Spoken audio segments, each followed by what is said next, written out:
kilalanin si Shen Wolford, isang tol-una na manggagawa sa opisina na hindi pa nakakakita ng araw, hanggang ang maalamat na Trakkon ay nagpadala sa kanya ng pagbangga sa isang mundong isekai na puno ng mahika at mga halimaw.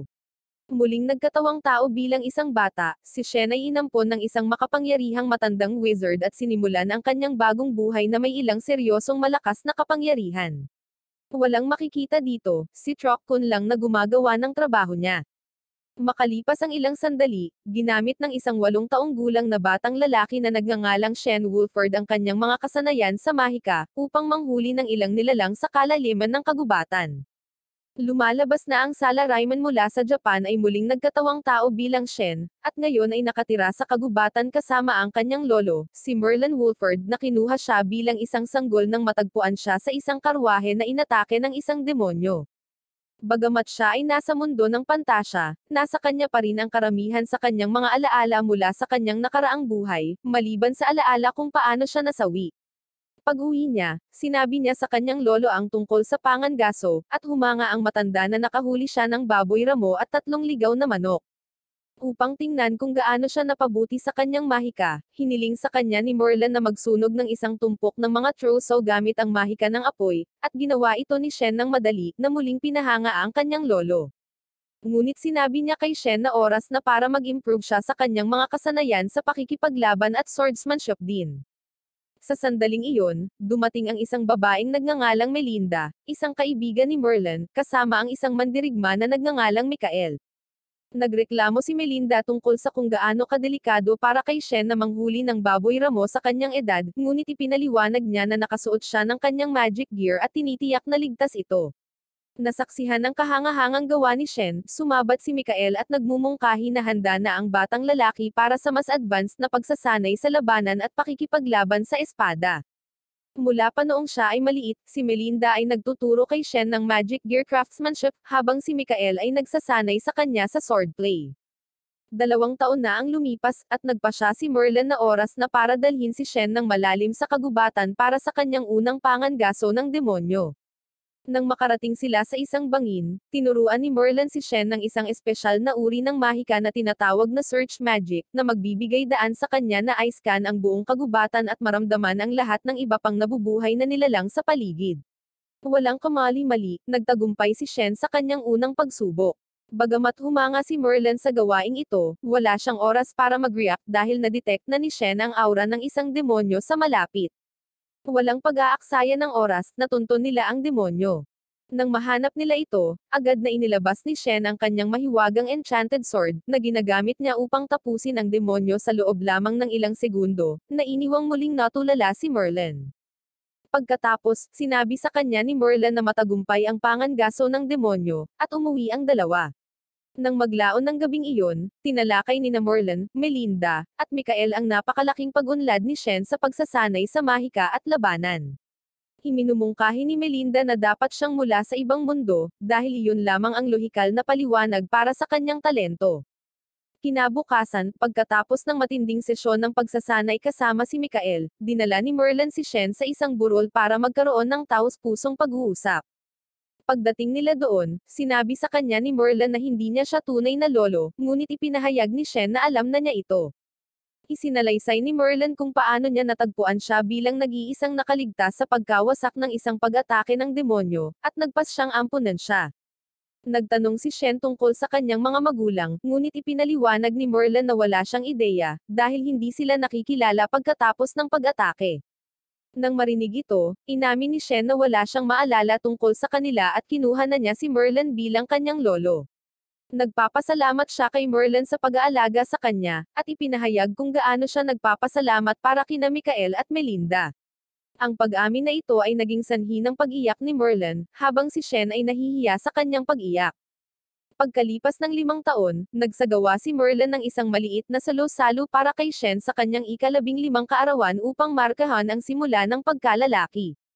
Sa kainan, isang lalaking nagngangalang Tommy, na tinawag ni Shen na kanyang tiyuhin, ay nagmumungkahi na si Shen ay isang binata na ngayon at nasa sapat na gulang upang pumunta sa totoong mundo ng mag-isa. Napagtanto ni Merlin na hindi niya tinuruan si Shen ng anumang mga kasanayan sa totoong buhay, at nag-aalangan siyang papasukin siya sa mas malaking lipunan, lalo na nang mapagtanto nilang lahat kung gaano kadelikado at advanced ang mga mahiwagang kakayahan ni Shen. Habang pinag-iisipan nila ang issue, ipinaliwanag ni Tommy na ang mga mahiwagang kakayahan ni Shen ay lubhang mapanganib na maaaring masira ang balanse ng kapangyarihan kung papayagan si Shen na umalis sa kagubatan ng mag-isa. Habang tinatalakay ito, sinabi ni Tommy na ang pinakamagandang opsyon para kay Shen ay ang mahiwagang akademya sa kabisera, dahil makakasama niya ang kanyang mga kasamahan at mas magagamit niya ang kanyang napakalawak na kakayahan habang binubuo ang kanyang mga kasanayang panlipunan. Sumang-ayon si Shen sa ideya, at napagtanto na ang kanyang tiyuhin na si Tommy ay talagang si King Tommy Arade ng kaharian ng Earlshade, habang ang kanyang nakatatandang kapatid na si Siegfried ay isang court magician, at ang kanyang nakatatandang kapatid na babae na si Christine ay isang royal guard na escort ng hari. Natigilan si Shen sa paghahayag, kaya nagpa siya si Tommy na sabihin sa kanya ang kwento mula sa maraming taon na ang nakalipas nang si Master Merlin ay isang malupit na salamangkero na tumulong sa pagpaslang ng isang malakas na demonoid kasama si Melinda, at kung paano sila naging pambansang bayani bilang resulta ng tagumpay. Kahit na siya ay pinaulanan ng papuri, si Merlin ay pinamamahalaang manatiling mahinhin, ngunit siya ay nagsimulang mamula ng ipaalam ng mga bisita kay Shen na sila ni Melinda ay dating kasal. Pagkatapos ng kapistahan, napagpasyahan na si Shen ay dadalo sa Earlshade Magical Academy. Makalipas ang kalahating buwan, nagsimula siya sa kanyang paglalakbay sa institusyon. Sa karwahe, pinasalamatan ni Shen si Melinda sa pag-escort sa kanya at sa kanyang lolo. Pagdating nila sa kabisera, napakainit ng pagtanggap sa kanila ng mga residente dahil sa kanilang katayuan bilang pambansang bayani. Pagkatapos, ipapakita sila sa mansyon na kanilang taitirhan, at muli, sila ay trinatrato na parang mga VIP at tinatanggap ng punong mayordomo, si Steven, ang punong kasambahay, si Erica, at ang punong chef, si Kaloy. Agad na napagpasyahan ni Merlin at Melinda na si Tommy ang nasa likod ng VIP treatment. Kaya sinabihan nila si Shen na maglakad-lakad sa bayan para hindi siya ma-overwhelm. Habang ginalugad ang lungsod, nakatagpo siya ng dalawang babae na tinatambanggan ng ilang adventurer. Agad siyang pumasok at natalo ang mga lalaki sa hindi kapani-paniwalang kadalian, tinitiyak na ligtas ang mga babae. Ito ang unang pagkakataon na makakatagpo si Shen ng isang kaedad ng malapitan, at dahil ito ay isang magandang babae, natarante siya at nahuhulog kaagad sa kanya. Well, hindi pa niya alam ito. Pagkatapos maging knight in shining armor, nananghalian si Shen kasama ang mga babae, na nagpapakilala sa kanilang sarili bilang sina Maricar at Cecilia. Habang nag-uusap pa sila, natuklasan ni Shen na kukuha din ang mga babae ng entrance exam sa Magic Academy. Nagpapakita na mas madaldal si Maricar habang nagde-declare siya ng isang palakaibigang paligsahan, at nangakong makuha ang pinakamataas na marka sa pagsusulit.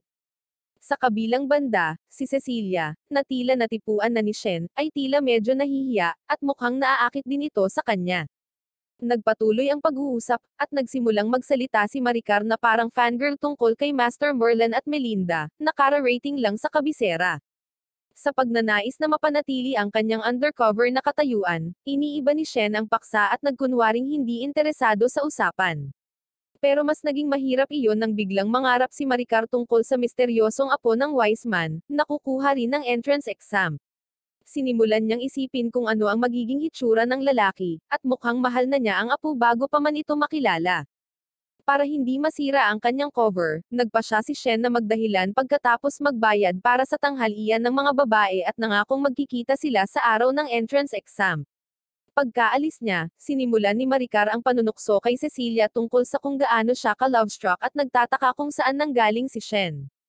Sa araw ng entrance exam, ang lahat ng mga aspirante ay dumating sa Earlshade Magic Academy para kumuha ng mga pagsusulit. Pagdating ni Shen, inuudyok niya ang kanyang sarili na gawin ang kanyang makakaya, lalo na dahil makikilala niyang muli si Cecilia kung makapasa siya sa pagsusulit.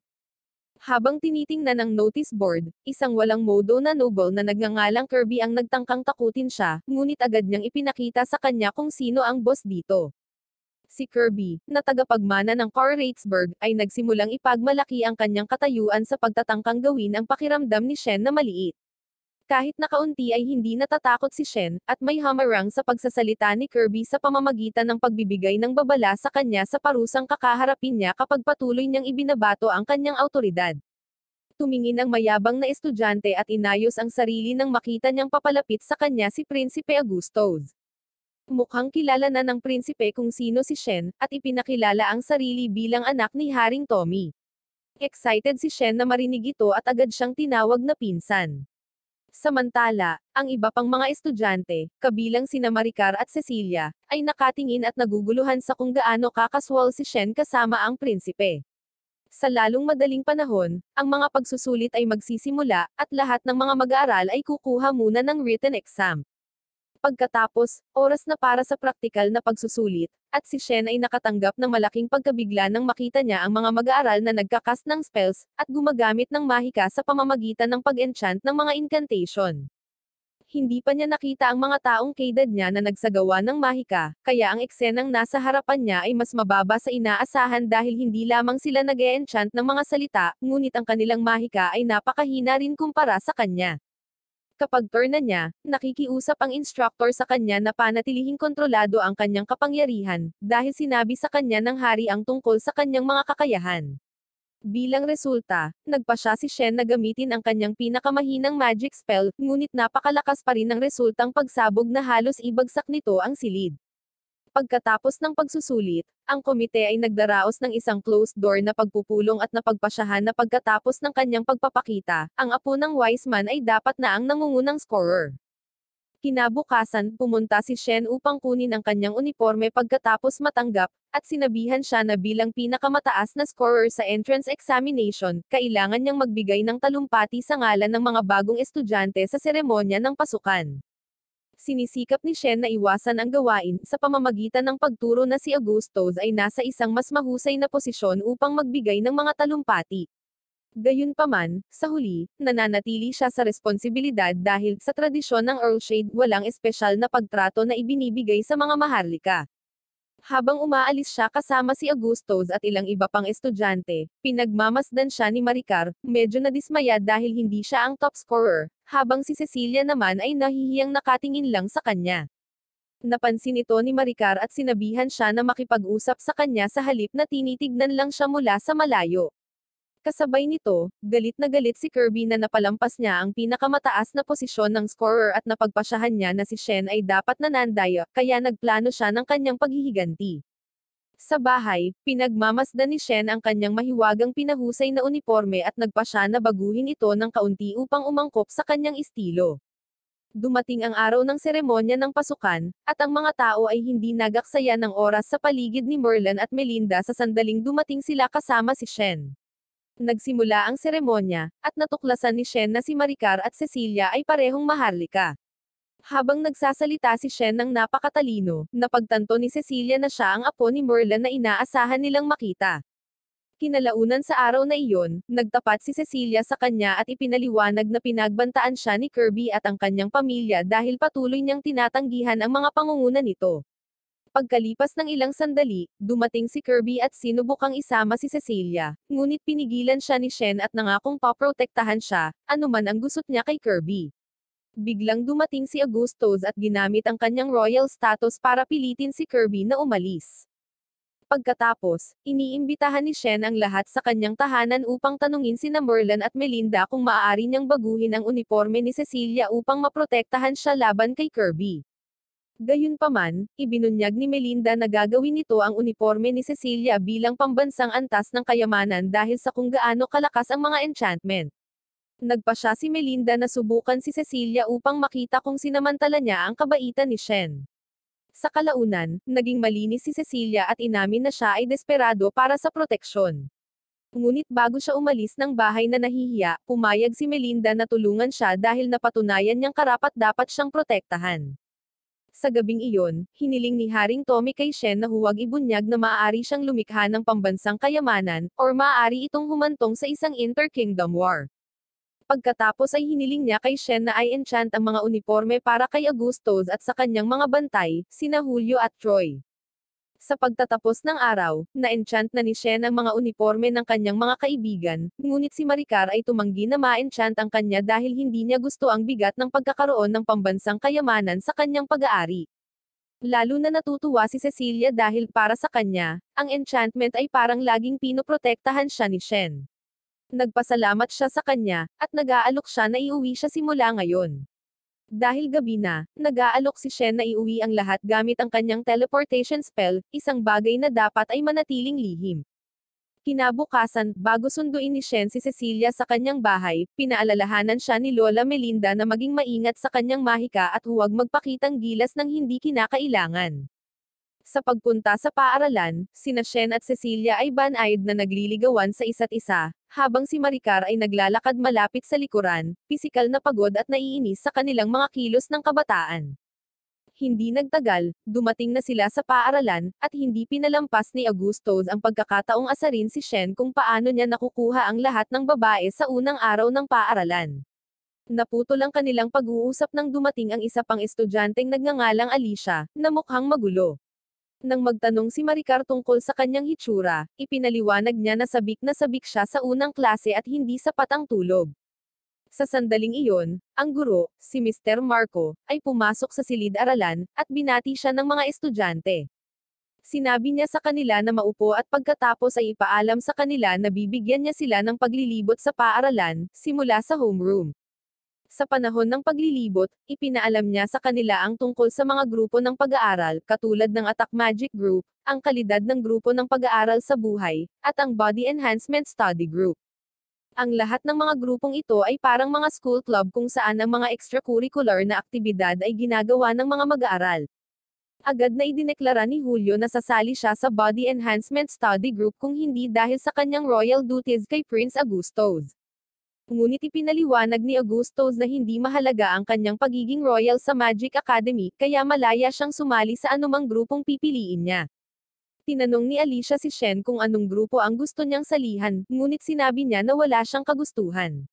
Narinig at tinutokso siya ni Augustus na sinasabing ito ay dahil malamang na bagay siya sa alinmang study group na pipiliin niya.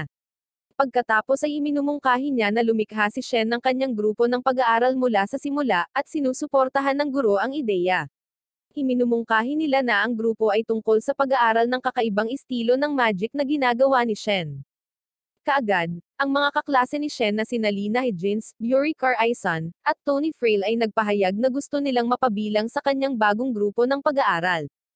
Itinuturo ng guro na kailangan nila ng 5 miyembro at isang tagapayo ng guro, at kinakailangang isumite ang kanilang form ng kahilingan bago sila magsimula. Nagboluntaryo ang guro na maging kanilang faculty advisor, at nagpapakita rin ng interes si Cecilia. Kaya't iminumungkahi ni Lina na ang pangalan ng grupo ay tatawaging Ultimate Study Group. Hindi gusto ni Shen ang pangalan, ngunit medyo nananatili ito dahil gusto ito ng iba. Nang maglaon sa isang closed door na pagpupulong kay King Tommy, ipinahayag na ang pagpapakita ng mga demonyo sa lupain ay unti-unting dumarami, at iminumungkahi ni Gastro na ang mga pangyayari ay maaaring artipisyal na sapilitin. Bilang resulta, iniutos ni Haring Tommy na imbestigahan ito ng Demon Hunter Society at alamin ang dahilan ng dumaraming demon sighting.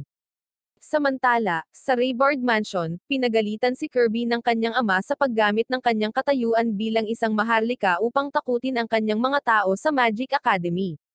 Gayunpaman, walang pakialam si Kirby at nagsimulang mag-tantrum na nagsasabi na siya ay isang espesyal na tao at hindi dapat tretuhin na parang isang ordinaryong tao.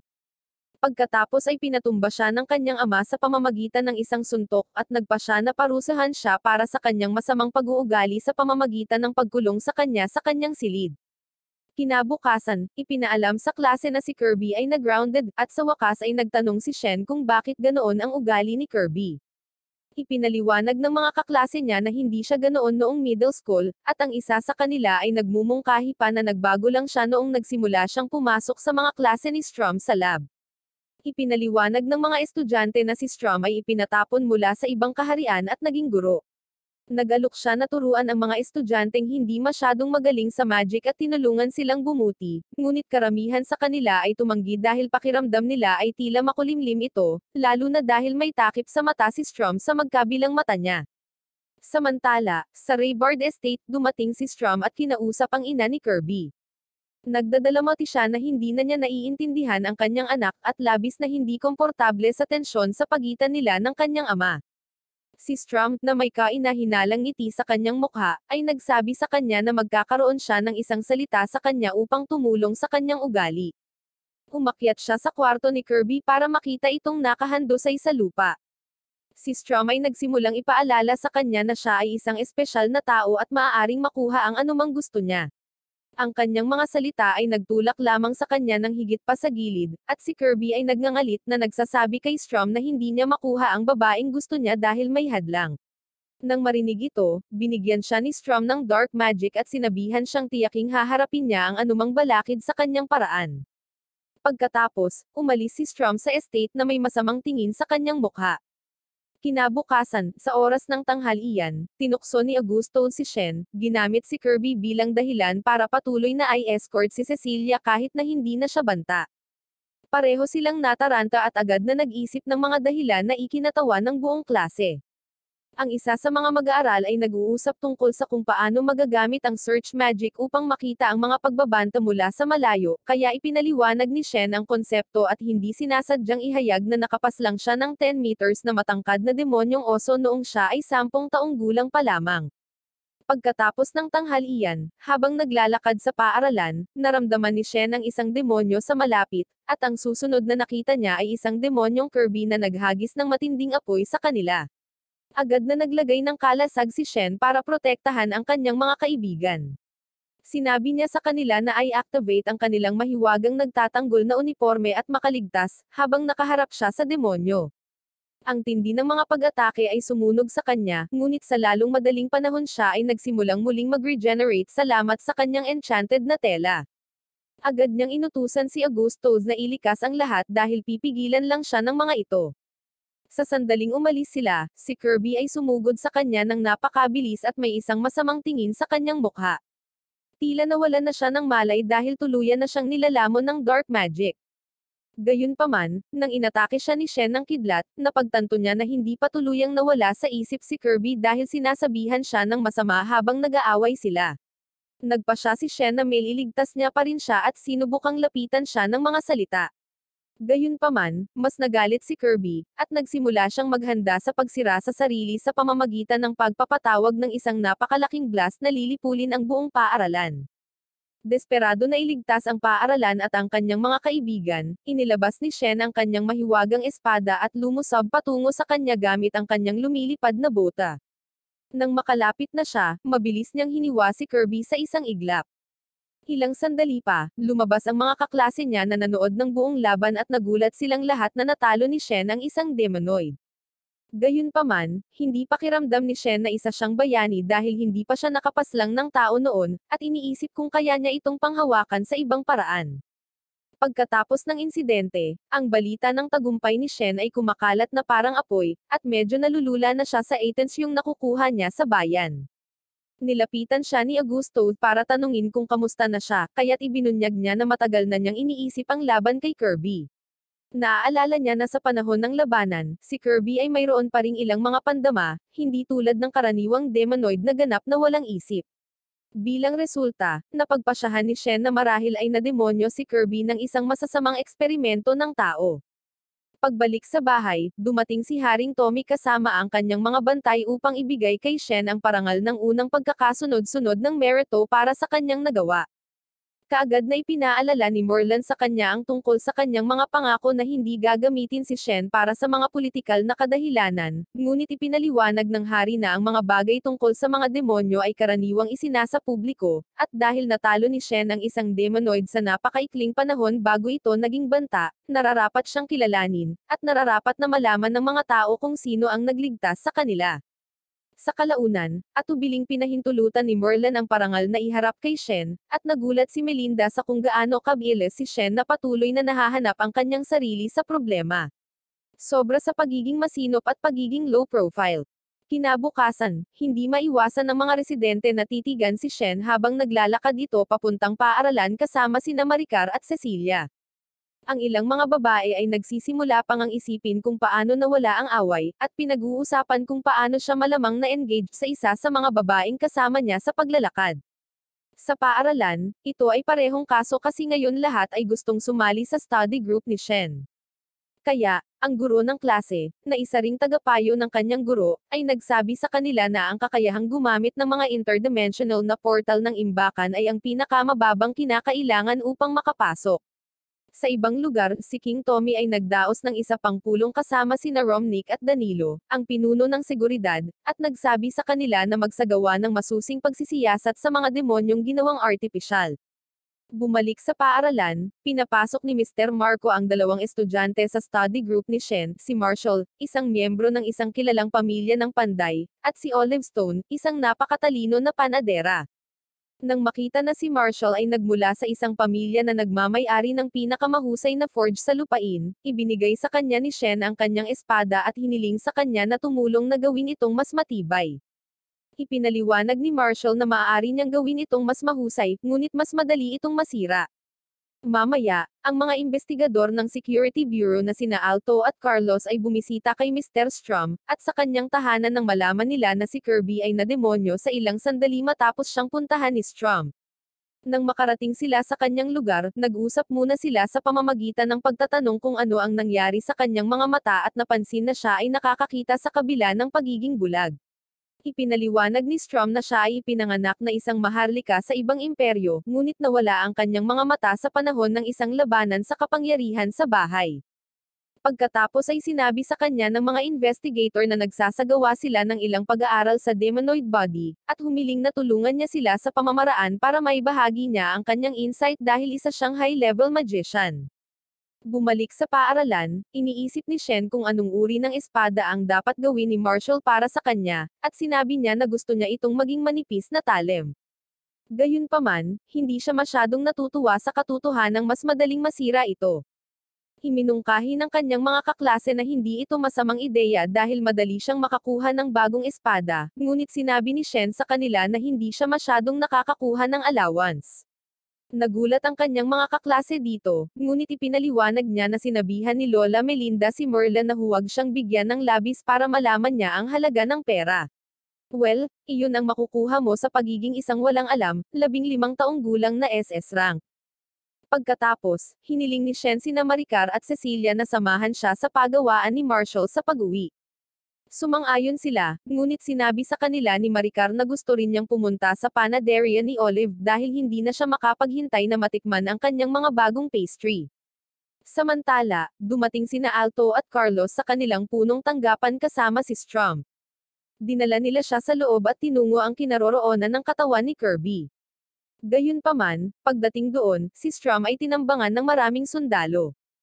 Pagkatapos ay ibinunyag ng mga investigador na ito ay isang bitag na nahulog si Strum, dahil siniguro ng hari na ang demonoid na pagkakakilanlan ay ililihim sa publiko, ngunit kahit papaano ay alam na ito ni Strum. Nang makitang wala na siyang takas, ibinunyag ni Strum na alam niya at inamin na siya ang may pananagutan dito dahil nag-eksperimento siya kay Kirby. Na may nakaukit na nakakatakot na ngiti sa kanyang mukha, ipinakita niya kung gaano siya katuwa na hindi nabigo si Kirby at sobrang nagagalak sa kanyang nagawa. Nang marinig ito, naghahanda ang mga gwardya na salakayin ang napakalakas na salamangkero. Samantala, si Shen at ang kanyang mga kaklase ay sabay na naglalakad pauwi habang nakikipag-usap nang ang isang pader na malapit sa kanila ay nasira ng isang pagsabog. Kapag naalis na ang alikabok, tumingin ang mga estudyante sa loob upang makita si Mr. Strum na napapaligiran ng mga gwardya. Si Shen, na sinisisi siya sa pagkasawi ni Kirby, ay agad na sumusugod sa kanya ng kanyang bagong espada. Ang dalawa ay nasangkot sa isang matinding labanan hanggang sa lumipad si Strum at nanatili doon, tinutuya ang apo ng Wiseman para sa kanyang kawalan ng kakayahan na gumamit ng mahika sa paglipad.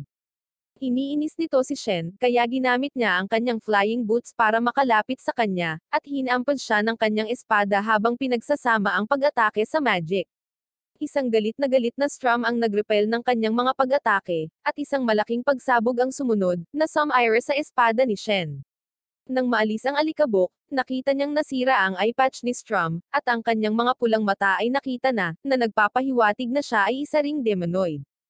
Nagulat si Shen nang makita ang isang demonoid na buo ang kanyang pakiramdam ng pangangatwiran, ngunit ipinahayag ni Strom na walang makatwiran tungkol sa kanya dahil ngayon ang buhay ng tao ay walang kahulugan sa kanya. Tatapusin niya sila or pagsasamantalahan. Gayunpaman, hindi hahayaan ni Shen na mangyari iyon, kaya inatake niya muli si Strom, at sa pagkakataong ito, nilamon niya ito ng chain reaction spell na nagreresulta sa isang blast na tila nagpapawi sa kanya. Pagkatapos ng labanan, dumating si Romnick, ang kahalili ni Mikael bilang commander ng Orden ng mga Kabalyero, kasama si Danilo upang makita na hinarap na ni Shen ang banta. Dumating din ang isang lalaking nagngangalang Robert, ang kapitan ng Court Magic Division, at pinuri si Shen sa kanyang katapangan, na pinasalamatan siya sa pagligtas sa lahat.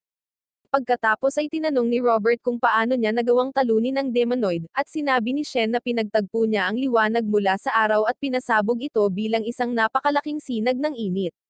Matapos niyang ipaliwanag kung paano niya ginamit ang enerhiya ng araw para talunin si Strom, lahat ay namangha, at iniisip niya sa kanyang sarili kung ang heat ray ang tanging dahilan kung bakit naging salamin ang mga maliliit na crater na kanyang nilikha. Sa ibang lugar, ipinahayag na si Strom ay buhay na buhay pa. Iniisip niya ang tungkol sa kung paano siya makitid na nakatakas sa kasawian, at napagpasyahan na si Shen ay lubhang mapanganib, nagpa siya na maging mas maingat upang hindi niya masira ang kanyang mga plano. Sa ibang pagkakataon, nagtsismisan sina Melinda at Maricar kung gaano kalalim ang pag-ibig ni na Shen at Cecilia sa isa't isa. Alam ng lahat maliban sa kanila ang spark, ngunit hindi nila alam dahil wala silang karanasan sa mga gawain ng pag-ibig. Maya-maya, ipinaliwanag ni Shen kay Augusto kung gaano kakaiba ang pakikipaglaban kay Strom. Sinabi niya na nagsagawa siya ng parehong spell ng mag-isa, at hindi ito naging sanhi ng uri ng pagsabog sa pasilidad. Pagkatapos ay napagpasyahan niya na dapat ay pinalakas ni Strom ang pagsabog bilang isang pangaakit upang siya ay makatakas. Nagiging malinaw na maaaring banta pa rin si Strom, kaya ipinaalam ni Augusto kay Shen na kusang loob na i-sponsor siya ng hari para makakuha ng anumang armas na kailangan niya, dahil siya lang ang makakalaban ng demonoid. Hindi nagtagal, dumating silang dalawa sa pagawaan ni Marshall at nagulat sila nang makitang nandoon na si Olive, ngunit dumating ang iba pang mga babae upang kunin siya para sa ilang pagtatanong. Sa una, ang headsmith ay ayaw ng anumang distractions ngunit nalugod nang makita ang kalibre ng mga tao sa kanyang pagawaan, at handang gawin kay Shen ang anumang uri ng espada na gusto niya. Sa ibang lugar, plano ng isang lalaking nagngangalang Zestro na gamitin ang kaguluhan na dulot ng dumaraming mga demonyo bilang isang pagkakataon na sakupin ang kaharian para sa kanyang sarili. Bumalik sa bayan, nagpa siya si Shen na kunan si Cecilia ng isang piraso ng alahas ngunit nakatuon sa katotohanan na dapat itong makatiis ng enchantment at walang pakialam sa hitsura. Gayunpaman, nang makita niyang mas gusto ni Cecilia ang isang magandang bagay, pumayag siyang makuha ang anumang gusto niya. Sa kalaunan ay pumili siya ng isang magandang singsing para sa kanya, alam niyang gusto niya ito. Maya-maya, nagbihis si Shen at dumating sa kanyang award ceremony.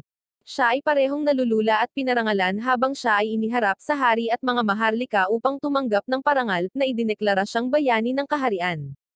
Sa panahon ng seremonya, ginamit ni Haring Tommy ang pagkakataon na ulitin ang kanyang pangako na hindi gagamitin si Shen para sa mga layuning pampulitika, at hinihimok ang mga maharlika na iwanan siya sa kanilang mga alitan.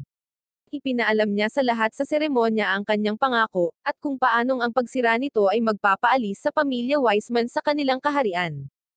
Kinabukasan, ang bahay ni Shen ay napapaligiran ng mga sibilyan na gustong makita ang bagong gawad na bayani. Kaya imbes na maglakad papuntang paaralan, nagbukas siya ng portal mula sa loob ng kanyang bahay para makapunta sa paaralan kasama sina Maricar at Cecilia. Pagdating sa paaralan, ang iba pa niyang mga kaklase ay namangha sa kanyang kakaibang mahika sa transportasyon, kaya sinubukan niyang ipaliwanag na medyo iba ito sa konsepto ng teleportasyon. Bagamat medyo mahirap para sa kanila na maunawaan ang konsepto ng kanyang portal, tiniyak niya sa kanila na makukuha nila ito balang araw dahil nasa iisang study group sila, at tuturuan niya sila. Ang pag-iisip ay nagbibigay sa kanya ng ideya, kaya nagpa siya si Shen na mag-set up ng bootcamp para tulungan silang i-level up ang kanilang mga kapangyarihan. Una, dapat niyang suriin kung gaano karaming mahika ang taglay nila, kaya hiniling niya kay Maricar na lumikha ng isang mahiwagang hadlang. Ginagawa niya ang isa na masyadong manipis, kaya ipinaalam ni Shen sa kanya na ang gayong hadlang ay walang pagkakataon laban sa isang regular na pag-atake ng demonyo. Susunod, hiniling niya kay Cecilia na gumawa ng isa, at matagumpay siyang nakagawa ng isang malakas na hadlang sa sorpresa ng lahat. Pagkatapos ay ipinaliwanag ni Shen na na-enchant niya ang singsing na ibinigay niya sa kanya, na nagpapataas ng kapangyarihan at kontrol ng kanyang mahika. Pagkatapos, ipinakita ni Shen ang isang maliit na bahagi ng magic na taglay niya. Kaagad, bumagsak sila sa lupa at nabulunan ng presyon ng densidad ng kanyang mahika. Ipinaliwanag niya na marami pa silang dapat matutunan, ngunit tinitiyak niya sa kanila na tuturuan niya sila araw-araw hanggang sa makarating sila sa antas na nararapat sa kanila. Sa ibang lugar, natutuwa si Strom na malaman na ang kaharian ay naghahanda para sa digmaan at pinuri si Zestro sa pagpukaw ng kaguluhan. Plano niyang umupo ng matyaga at manood habang ang kaharian, at ang imperyo ay hindi namamalayang sumasayaw sa kanyang himig. Umuwi si Shen kasama ang kanyang mga kaibigan, at ipinaliwanag kung gaano kapaki-pakinabang ang mga portal dahil naging imposible para sa kanya na maglakad lamang papuntang paaralan. Natutuwa sina Maricar at Cecilia na sila ay teknikal na magiging pangalawang henerasyong mga mag-aaral ng dakilang Merlin, ngunit ipinaliwanag sa kanila ng wise man na natutunan ni Shen ang karamihan sa kanyang nalalaman sa kanyang sarili. Para hikayatin sila, ipinakita niya sa kanila na maaari na niyang gamitin ang gate magic ni Shen, na inakala nilang imposibleng gawain. Ang display na ito ay nagbibigay inspirasyon sa kanila na itulak ang kanilang sarili ng labis upang maabutan din si Shen. Nakalimutan ng matanda na sabihin sa kanila kung gaano katagal bago niya natutunan ang spell. Kinabukasan, bumalik si Shen sa Smith Workshop upang makita ang prototype na espada na ginawa para sa kanya. Pagkatapos ay nakipag-usap si Augusto kay Shen, at iminumungkahi na ang espada ay gawin ng maramihan para sa hukbo dahil malapit na ang digmaan. Ipinaliwanag ni Augusto na inaatake sila ng imperyo sa hindi malamang dahilan, at kung magiging masama ang mga bagay, mapipilitan ang hukbo na mag-recruit ng mga estudyante para lumaban din. Nilinaw ni Augusto na ang kaharian ay tunay na nagpapasalamat kay Shen para sa kanyang tulong sa ngayon, at hindi siya hahatakin sa isang digmaan o isang katsa sa iba pang mga isyu sa politika na labag sa kanyang kalooban. Anuman, sinabi ni Shen na hindi nila kakailanganing kaladkarin siya dahil handa siyang tumulong sa pakikipaglaban sa army kung sakaling iyon ang pag-uusapan. Sinabi niya na kung ang kanyang mga kaibigan ay nasa problema, malugod siyang pupunta sa digmaan upang iligtas sila. Sa ibang lugar, galit na galit ang pinuno ng imperyo nang mapagtanto niyang mali ang intel ni Zestro. Lumalabas na ang kaharian ay hindi nasalanta ng mga pag-atake ng demonyo dahil naghahanda rin sila para sa digmaan. Lalong nagalit ang emperador nang malaman niyang tumakas si Zestro sa bansa, kaya ipinangako niyang hahabulin siya at tatapusin dahil sa pagmamanipula sa kanya. Biglang, nalaman niya na ang imperyo ay nasa ilalim ng pagkubkob ng mga demonyo, kaya inutusan niya ang kanyang hukbo na agad na umatras sa isang bid upang protektahan ang natitira sa kanyang bansa. Sa ibang lugar, sinubukan ng Kingdom's Army na habulin ang Empire's Army, ngunit nalaman nilang pinipigilan sila ng mga demonyo na gawin ito. Bumalik sa imperyo, kinuha ni Strom ang imperyo kasama ang kanyang napakalakas na hukbo ng mga demonyo. Ang emperador ay bumalik ngunit pinaslang ni Strom, na nag-akuse sa kanya ng pagkakanulo noong nakaraan. Nalaman kaagad ng Kingdom's Army kung paano inagaw ni Strom ang trono ng emperador sa tulong ng kanyang 12 malalakas na demonoid, at naging malinaw na siya ang nasa likod ng buong digmaan. Sa paaralan, ipinaalam sa mga mag-aaral na si Strom ay mayroon na ngayong ganap na kontrol sa imperyo, at kahit na ang Kingdom's Army ay inihahanda, ang mga estudyante ay maaaring kailanganin ding lumaban sa digmaan. Nang maglaon, inutusan ni Tommy ang Magic Academy at Knight Military na magsagawa ng magkasanib na mga sesyon ng pagsasanay, upang mapabuti ang kahandaan sa labanan para sa mga potensyal na pag-atake ng demonyo. Ang mga estudyante ay hindi eksaktong natuwa sa balita, at ipinaliwanag ni Maricar na habang ang Magic Academy ay nag-aaral ng magic, ang mga estudyante ng Knight Military ay mga gymhead na nag-eehersisyo buong araw. Dahil dito, ang mga mage ay hindi masyadong mahilig makipagtulungan sa kanila, lalo na dahil sila ay mga bully. Iminumungkahi ni Shen na isantabi nila ang kanilang mga pagkakaiba at subukang magtulungan, ngunit ang kanyang mga kaklase ay natigil sa katotohanan na ang mga mag-aaral ng Knight Military ay nag-iisip na sila ay nakahihigit.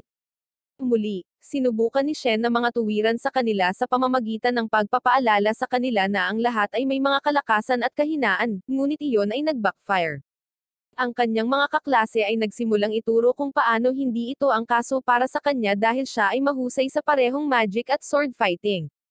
Lahat sila ay nagtataka kung paano siya naging napakahusay sa labanan, at siya ay nagsabi ng isa pang malupit na bagay sa pamamagitan ng pagbubunyag na siya ay sinanay ng maalamat na si Mikael.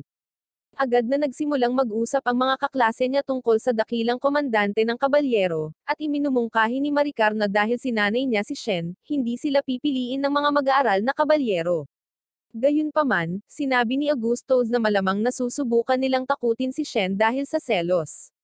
Sumabat si Shen, na nagsasabi na dapat nilang subukang makipagtulungan sa mga kabalyero, ngunit lahat sila ay hindi sumasang-ayon sa kanya. Sa araw ng sesyon ng pagsasanay, ang mga mag-aaral mula sa bawat klase ay sinasamahan upang bumuo ng mga grupo ng 8 upang labanan ang mga demonyo. Ang 4 na grupo ni Shen ay ipinaraise sa isa pang grupo ng 4 mula sa Military Knights Academy, na hindi nagaksaya ng oras bago ipakita ang kanilang superiority complex. Nang tanungin ni Shen kung nakalaban na ba sila ng demonyo, naging defensive ang mga estudyanteng knight na iniisip na sinusubukan sila ni Shen na insultuhin. Sinasabi nila na naghahanap lang siya ng paraan para ipagmalaki ang demonoid na pinaslang niya, ngunit ipinaliwanag ni Shen na gusto lang niyang isantabi ng lahat ang kanilang mga pagkakaiba, dahil kung hindi, tiyak na mapapaslang sila. Gayunpaman, ang mga kabalyero ay lubos na nagtitiwala na maaari nilang harapin ito ng mag-isa, at hinihiling na si Shen at ang iba pang mga mag-aaral ng mahika ay umiwas na lamang sa kanilang landas. Nasaksihan ang kanilang walang katapusang mga walang modo na komento. Sa wakas ay nagsalita si Prince Augustus at hiniling sa kanila na matuto kung paano magtulungan, ngunit nanindigan ang mga kabalyero. Nagpasya si Augustus na igalang ang kanilang hiling, at hiniling kay Shen na hayaan silang magtrabaho ng mag-isa at tingnan kung paano gumagana ang mga bagay-bagay. Pagkatapos ay inutusan niya ang mga salamangkero na tumulong lamang kung ang mga bagay ay masyadong seryoso para sa mga kabalyero na harapin ito ng mag-isa. Gusto ni Augustus na ipakita sa kanila ang kahalagahan ng pagkakaroon ng mage sa kanilang team. Nang maglaon, dumating sila sa lokasyon, at natuklasan ng mga estudyante na naatasan sila ng isang napakadelikadong misyon, at iyon ay dahil sila ay mga estudyanteng S-class. Bigla silang binati ng 2 tao na kilala ni Shen bilang kuya at ate na sina Siegfried at Christine. Nagulat ang ibang mga estudyante sa pagiging casual ni Shen sa kabalyero at sa magician na namamahala sa pagprotekta sa hari. Sina Siegfried at Christine ay may cool na ideya na hayaan ang mga kabalyero na lumaban ng mag-isa, dahil naniniwala sila na ito ay isang mahusay na paraan upang ituro sa kanila ang kahalagahan ng pakikipagtulungan. Habang naglalakad sa kagubatan, ang mga kabalyero ay nagbabantay kahit na walang demonyo sa kanilang nasasakupan. Nang maramdaman ni Shen ang isang demonyo na papalapit sa kanila, ipinaalam niya sa lahat na maghanda para sa labanan. Sinusugod sila ng demonyong baboy ramo, ngunit ang mga kabalyero ay sabik na ipakita kung ano ang kanilang magagawa. Gayunpaman, hindi nila kayang pantayan ang bilis nito at lahat sila ay mabilis na natalo at napahiya ng higanteng baboy ramo. Habang sumusugod ito upang tapusin ang mga ito, pumasok si Shen upang iligtas sila at pinaslang ang baboy ramo sa isang iglap. Pagkatapos, ipinaliwanag ni Christine sa mga kabalyero na sila ay napakahina ngunit nag-uudyok sa kanila na magsanay ng mas mabuti.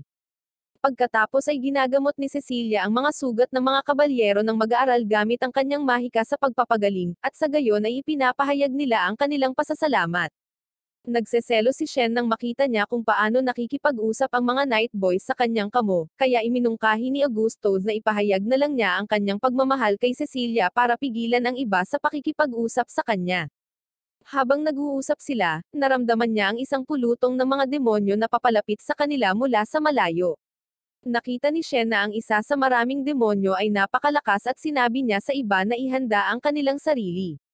Sa sandaling iyon, lumabas ang isa pang grupo mula sa hilagang kagubatan at mabilis na nagmakaawa sa kanila na tumakas dahil mahigit 100 demonyo ang nagmamarcha sa direksyong iyon. Ginulat ni Shen ang lahat nang bigla siyang humingi ng pahintulot kay Siegfried na makipaglaban sa mga demonyo ng mag-isa. Si Siegfried, na alam ang mga kakayahan ni Shen, ay kumpiyansa na sumang-ayon, at lahat ay umatras habang nagsasagawa ng spell si Shen. Nagulat ang lahat nang makita ang isa sa pinakamakapangyarihang mga demonyo, isang demonyong tigre, na sinusugod sila kasama ng marami pang demonyong hayop. Habang si Shen ay mahinahon na naglabas ng isang malakas na blast, siya sa lalong madaling panahon ay napagtanto na siya ay maaaring sumobra. Gayunpaman, medyo masama ang loob niya, kaya hindi niya iniisip na makasiren ng kaunti sa pamamagitan ng pagpapakawalan ng pag-atake. Inilalagay niya ang kanyang regular na magic ng apoy na may purong hydrogen, at nagpakawalan ng isang napakalakas na pag-atake sa mga demonyo. Ang kanyang mahika ay sumasakop sa isang malaking bahagi ng kagubatan, at kapag ang alikabok ay naalis, lahat ay natigilan nang makita ang napakalaking pagkawasak na nagresulta mula sa pagsabog. Matapos masaksihan mismo ang hindi kapani-paniwalang kapangyarihan ni Shen, ipinagpatuloy ng mga estudyante mula sa Magic Academy ang kanilang pinagsamang pagsasanay kasama ang mga student knight na handang makipagtulungan ngayon. Sa paglipas ng panahon, unti-unti nilang ipinakikita ang kanilang kakayahang magtulungan bilang isang koponan at maaari na ngayong talunin ang mga demonyo. Maya-maya, sinabi ni Siegfried kay Shen na humanga siya sa pag-unlad ng salamangkero. Tinanong niya si Shen kung anong uri ng pagsasanay ang ginagamit niya, at nagudyok ito sa kanya na ipaliwanag kung paano niya tinuturuan ang mga salamangkero sa kanyang grupo ng pag-aaral kung paano i-visualize ang magic sa parehong paraan na ginagawa niya. Nakakagulat, ipinahayag ni Siegfried ang kanyang interes sa pag-aaral kung ano ang itinuturo ni Shen sa kanila sa grupo, ngunit itinuro ni Augustus na maaari itong magdulot ng mga diplomatikong isyu kung magtuturo si Shen sa isang tao sa militar. Idinagdag ni Augustus na kung ang mahika ni Shen ay napunta sa maling mga kamay, ang mundo ay mawawasak ng mga gumagamit ng mahika sa halip ng mga demonyo, na halos hindi nila mapipigilan. Sa kabila ng paliwanag, gusto pa rin ni Siegfried na matutunan ang mga pangunahing kaalaman, kahit papaano. Sinabihan siya ni Augustus na patuloy na magsanay upang madagdagan ang dami ng magic na maaari niyang kontrolin araw-araw. Bagamat hindi naniniwala si Siegfried na maaaring maging ganoon kasimple ito, pinatunayan ito ni Augustus sa kanya sa pamamagitan ng paghiling kay Maricar at Cecilia na ipakita ang kanilang mga hadlang sa kalasag sa kanya. Sinasabi ng mga babae na ang kanila ay mas mahina pa rin kaysa kay Shen, ngunit tiwala sila na sa paglipas ng panahon ay gagaling sila. Si Siegfried ay agad na naudyukan at nagpasya na magpatuloy sa pagsasanay tulad nila. Hindi nagtagal, natapos ang joint training session, at nilapitan ng isa sa mga student knight si Shen para pasalamatan siya sa pagtulong sa kanya sa pagtalo sa isang demonyong oso. Ipinahayag niya na sa wakas ay napagtanto niya ang kahalagahan ng mga kabalyero na nakikipagtulungan sa mga salamangkero. Nagtataka si Shen kung kumusta na ang ibang mga grupo, ngunit nalaman na hindi maayos ang mga bagay-bagay. Sa ibang grupo, may isang kabalyero na patuloy na nilalay ang mga salamangkero dahil sa pagiging mahina. Pagkatapos ay lumalaban siya sa mga demonyo ng mag-isa, ngunit siya at ang kanyang mga kapwa-estudyante na kabalyero ay nasa panganib. Sa kabutihang palad, ang mga salamangkero mula sa grupo ng pag-aaral ni Shen ay dumating sa tamang oras upang iligtas sila, gamit ang magic na itinuro sa kanila ni Shen. Sa lalong madaling panahon ay natuklasan nila na ang matigas na kabalyero ay napupuot sa pagiging upstage ng isang salamangkero na nagngangalang Tony, na dati niyang kaibigan sa Akademya ng Kabalyero. Nagtataka si Tony kung bakit kinasusuklaman siya ng lalaki, ngunit nang sabihin niya sa grupo na pinili siya ng isang babae kaysa sa nasabing kabalyero, sa wakas ay naunawaan na nila ang pinagmulan ng matinding puot na ibinabato sa kanila sa buong panahon. Sa ibang bahagi ng kagubatan, isa pang grupo ng mga kabalyero ang nakatalaga kasama ang ilang miyembro ng study group ni Shen. Dito, sinusubukan din nilang makipagtulungan sa mga kabalyero ng mag-aaral, na hindi man lang ma-entertain ang pag-iisip. Katulad ng dati, sinabihan ng mga student knight ang mga salamangkero na manatili sa likod para makalaban nila ang mga demonyo ng mag-isa, ngunit muli, natalo sila, at kailangan silang iligtas ng mga kaibigan ni Shen sa pamamagitan ng pagpapakawalan ng makapangyarihang mahika. Ang buong sesyon ng pagsasanay ay magtatapos sa gabi, at ang huling grupo ay nagpapaliwanag na maaaring sila ay medyo lumampas sa kanilang kapangyarihan. Ipinaliwanag din ng iba na ganoon din ang naging sesyon ng kanilang pagsasanay, at lahat sila ay nagpasalamat kay Shen sa pagtulong sa kanila. Gayunpaman, si Shen ay nagpapakita ng mahabang mukha at iniisip kung dapat ba siyang pasalamatan. Ang kanyang mga kaibigan ay nagtanong kung ano ang mali, at ipinaliwanag ni Augustus na ang lahat sa pinakahuling grupo ng pag-aaral, maliban kay Shen, ay ilalagay sa ilalim ng pambansang pangangasiwa pagkatapos ng graduation bilang resulta ng kanilang mga bagong pinahusay na mahiwagang kakayahan. Idinagdag ni Augusto na sila ay ilalagay sa isang espesyal na unit pagkatapos ng graduation, at ang mga unit ay nasa ilalim ng kanyang kontrol. Humihingi ng paumanhin si Shen dahil kahit papaano ay binago nila ang kanilang mga landas sa buhay, ngunit patuloy silang nagpapasalamat sa kanya at ipinahayag kung gaano sila ipinagmamalaki sa kanilang mga bagong kapangyarihan. Dagdag pa, nakakakuha sila ng agarang trabaho mula sa kaharian, kaya dobleng panalo iyon. Sa halip na masama ang pakiramdam or ma-overwhelm, mas sabik ang mga estudyante na matuto pa mula kay Shen, ngunit pinayuhan niya sila na huwag silang gawing masyadong makapangyarihan. Makalipas ang ilang araw, patuloy na nagsasanay ng husto ang grupo ni Shen, at pinaalalahanan sila ni Augusto na huwag ipahalata kung gaano sila kalakas sa mga tagalabas. Bagamat ito ay nangungunang lihim na impormasyon, nagpa siyang okay na ipaalam sa kanila ang tungkol sa mga aktibidad ng Demonoid, at kung paano nila sinisira ang mas maliliit na bayan at nayon ng imperyo. Ito ay mas masahol pa dahil ang Demonoid ay mabilis na dumadami sa mga numero, at ang kanilang mga ranggo ay patuloy na tumataas sa bawat kasunod na pag-atake. Nagiging malinaw na ginagawa ni Strum ang parehong bagay na ginawa niya kay Kirby, at ginagawang Demonoid ang mas maraming tao sa pamamagitan ng paglalagay sa kanila ng dark magic.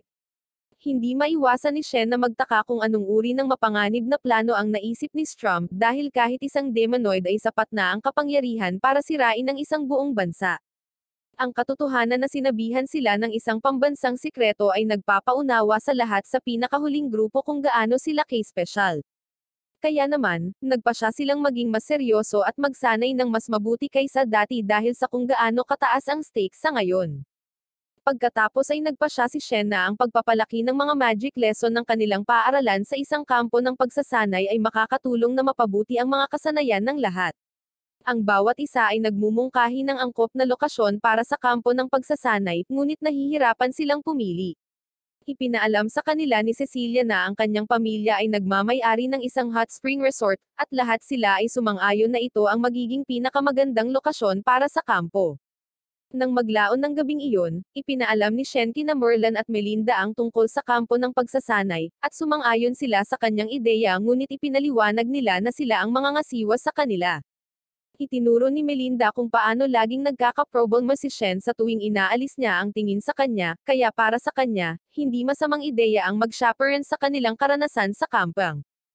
Kinabukasan, ang grupo ay tumungo sa hot spring resort sakay ng mga kariton na kinaladkad ng mga kabayo na may mga kagamitang pang-enchantment upang makapaglakbay sila sa mahabang paglalakbay. Habang nasa biyahe, ipinaliwanag ng ibang mga estudyante kay Shen na ang enchanted gear ay ginamit lamang sa labanan, ngunit si Melinda ang unang mage na tumutok sa pagbuo ng mga kapaki-pakinabang na pang-araw-araw na enchanted item. Habang nasa daan, nakakakita ang grupo ng mga demonyo sa malapit, at para ipakita kung gaano sila naging kumpiyansa, bubunot sila ng mga straw para magpasya kung sino ang makakalaban sa kanila. Nanalo si Lina sa round, at ginamit ang kanyang bagong pinahusay na mahiwagang kakayahan upang walang kahirap-hirap na talunin ang mga demonyo at masindak ang mga mangangalakal ng sabay. Sinasamantala rin ni Shen ang pagkakataon na bigyan siya ng ilang kapaki-pakinabang na tip kung paano mas lalo pang gagaling. Samantala, pinagmamasdan ni Merlin at Melinda ang buong bagay mula sa loob ng cart at namangha sila sa kung gaano kahusay ang lahat ng mga estudyante sa grupo, salamat kay Shen. Kinagabihan, sa wakas ay nakarating sila sa Hot Springs Resort, kung saan sinalubong sila ng mga trabahador sa mansyon at hiniling na alaga ang mabuti ni Shen ang kanilang ginang, na ikinamula ng dalawang estudyante. Sa loob, pinasasalamatan ni Merlin ang lahat ng mga mag-aaral para sa pakikipag-usap kay Shen dahil hindi pa siya nagkaroon ng mga kaibigan na kasing edad niya. Itinuro ni Augusto na walang sino man ang nagtrato sa kanya bilang isang pantay dahil sa kanyang katayuan sa hari, ngunit ginagawa iyon ni Shen, at sa gayon ay nakikita niya siya bilang isang tunay na kaibigan. Ganon din ang sabi ng iba at nagpapasalamat kay Shen sa pagpapaganda ng buhay nila. Sinasamantala ni Shen ang pagkakataon na pasalamatan si Merlin sa pagtuturo sa kanya at paghubog sa kanyang pagkatao. Nang marinig ito, naging emosyonal ang matanda at nahihirapang pigilan ang kanyang iyak. Makalipas ang ilang sandali, nagiging maayos ang karanasan sa camping, at binibigyan ni Merlin ang lahat ng mga tip upang matulungan silang umunlad. Sa kanyang sesyon ng pagsasanay, tumutulong din si Melinda sa pagtuturo sa mga mag-aaral, at inamin ni Shen na ang pagkakaroon ng kanyang mga tagapag-alaga ay naging mas mahusay sa kampo kaysa sa inaasahan niya. Sa mga sesyon ng pagsasanay ni Shen, ang mga nasa hustong gulang ay muling humanga na ang mga mag-aaral ay maaari na ngayong mag-spell ng walang mga inkantasyon. Gayunpaman, nag-aalinlangan pa rin si Shen na handa na silang labanan ang demonoid at iminumungkahi na ang lahat, kasama ang kanyang sarili, ay nangangailangan ng higit pang pagsasanay bago nila malabanan ang buong puwersa ng demonoid na hukbo ni Strump. Nang maglaon, sinabi ni Shen sa mga mag-aaral na gusto niyang subukan ang isang bagong spell, at kahit na sinabi niya sa kanila na hindi nila kailangan ng shields, lahat sila ay nag-conjure ng mga hadlang sa shield upang ihanda ang kanilang sarili para sa anumang delikadong plano na gusto niyang subukan. Nagsimula siyang mag-spell na tila bago sa lahat ng mga mag-aaral, kaya't inihanda nilang lahat ang kanilang mga sarili na mamangha. Gayunpaman, ipinaliwanag ni Shen na ito ay hindi isang bagong spell, at ikino-condense lang niya ang lahat ng enerhiya mula sa isang explosion spell sa iisang direksyon. Ang resulta ay isa pang napakalakas na sinag na lumilikha ng isang napakalaking landas sa buong landscape. Ipinagdiriwang ni Shen ang kanyang tagumpay, ngunit galit na galit si Melinda sa kanyang kawalang ingat dahil inamin niyang hindi niya inaasahan ang antas ng pagkasira. Pagkatapos ay hiniling ni Augusto kay Shen na tulungan siyang makabalik sa kaharian para makapag-update siya sa kasalukuyang sitwasyon ng imperyo. Lumilikha si Shen ng isa sa kanyang kapaki-pakinabang na portal, at tulad ng pagpunta sa isang pinto, bumalik sila ni Augusto sa kaharian. Sa kanilang pagdating, ipinakilala si Shen sa isang babae na nagngangalang Elisa at laking gulat niya nang malaman na sila ni Augusto ay engaged. Gayunpaman, galit si Elisa kay Augusto dahil iniwan niya ang kanyang nakababatang kapatid na babae na si Mary at hindi niya inanyayahan na makipagkita kay Melinda, na kanilang hinahangaan. Pagkatapos ay ipinakilala ni Mary ang kanyang sarili kay Shen at ipinaliwanag na isa siyang malaking tagahanga ni Melinda, na kinikilala bilang guro. Nakiusap ang dalawang babae kay Augusto na payagan silang sundan siya pabalik sa kampo, ngunit tumanggi siya, na ipinaliwanag na ang kampo ay isang lugar para sa seryosong pagsasanay at hindi para sa kasiyahan. Gayunpaman, inutusan ni Haring Tommy si Augusto na isama ang mga babae para matutunan nila ang isa or dalawang bagay mula kina Melinda at Merlin. Itinuro din niya kung paano masisiguro ng paggamit ng gate ni Shen ang kanilang kaligtasan, dahil maaari silang maihatid pabalik sa bahay sa isang iglap kung may emergency. Hindi nagtagal, pinaalalahanan ni Augusto ang kanyang kasintahang babae at nakababatang kapatid na babae na maging sa kanilang pinakamahusay na pag-uugali, dahil sila ay nasa presensya ng mga pambansang bayani. Ngunit sinabi ni Elisa na pupunta lamang siya upang matiyak na ang ibang mga babae ay lalayo sa kanyang lalaki. Naiinis si Elisa nang maalala niya na palaging pinag-uusapan ni Augusto si Shen at nagseselos siya, ngunit ipinaliwanag ni Augusto na may babae na si Shen. Sinamantala ni Augusto ang pagkakataon na udiokan si Shen na gawing opisyal ang mga bagay kay Cecilia para makakuha siya ng kaunting closure. Ngunit sinabi sa kanya ni Shen na hindi siya sigurado kung ano ang mararamdaman ni Cecilia tungkol dito. Nang marinig ito, pinayuhan siya ni Augusto na maging mas matapang para yayain siya nito at gawing eksklusibo ang kanilang relasyon. Nang maglaon, pinuntahan ng mga bagong babae sa kampo si Melinda, at nasa sabik si Mary nang hawakan niya ang kanyang kamay. Pagkatapos ay nagkwento si Melinda ng isang nakakatawang kwento kung paano hinawakan ni Shen ang kanyang kamay, at hindi sinasayang ng ibang mga estudyante ang pagkakataon na asarin siya. Gayunpaman, hindi siya tinatawanan ni Cecilia, na sinasabing magiging kaibig-ibig ang kanilang mga anak at malugod niyang hahawakan ang kanilang mga kamay. Pagkatapos lamang niyang bigkasin ang mga salitang iyon ay napagtanto niya ang kahulugan, at biglang bomb-alot sa kanya ang isang alon ng kahihiyan habang siya ay nagmamadaling umalis. Sa wakas ay napagtanto ni Shen na interesado siya sa kanya, at nagulat si Augusto na matagal niyang napansin ito. Well, Augusto, ito ay nangangailangan ng isang mahusay na isip upang maging clueless tungkol sa pag-ibig. Maya-maya, mag-isang lumabas si Shen para makita si Cecilia sa labas. Pareho nilang naalala kung paano sila unang nagkita at nagpalitan ng mga papuri, bago si Shen ay nagpalakas ng loob na sa wakas ay sabihin sa kanya na mahal niya siya. Pagkatapos ay ipinahayag ni Cecilia na mahal din siya nito ngunit palaging iniisip na mabait lang ito sa kanya. Malapit nang magkaroon ng sandali ang dalawa, ngunit mabilis itong naputol nang makitang lahat ay nakikinig sa kanila. Sa sandaling iyon, kumpiyansa na idineklara ni Shen na sila ni Cecilia ay opisyal nang sila. Gayunpaman, medyo sinisira ni Agustos ang sandaling ito sa pamamagitan ng pagpapaalala kay Shen na nasa gitna pa rin sila ng isang training camp, at naghahanda para sa isang malaking digmaan. Sinabi niya kay Shen na ayaw niyang magambala siya sa kanyang bagong relasyon, ngunit itinuro ni Shen na si Agustos ang nag-udyok sa kanya na magpatuloy at seryosohin ang mga bagay kay Cecilia. Kinabukasan, iginiit ni Shen ang ilang espesyal na pagsasanay sa beach. Ipinaliwanag niya na sasali sila sa isang laro ng volleyball. Ang mga patakaran ay simple, ang magic ay maaari lamang gamitin sa bola. At kapag nagsimula na ang laro, kitang-kita na ang mga taong ito ay naghahanda para sa digmaan dahil ang laro ay nagiging matindi, at nagbibigay ng tense sa sitwasyon. Habang pinapanood sila ni Merlin, random na binibigyan niya sila ng mga tip kung paano magsanay ng maayos habang naglalaro din ng laro.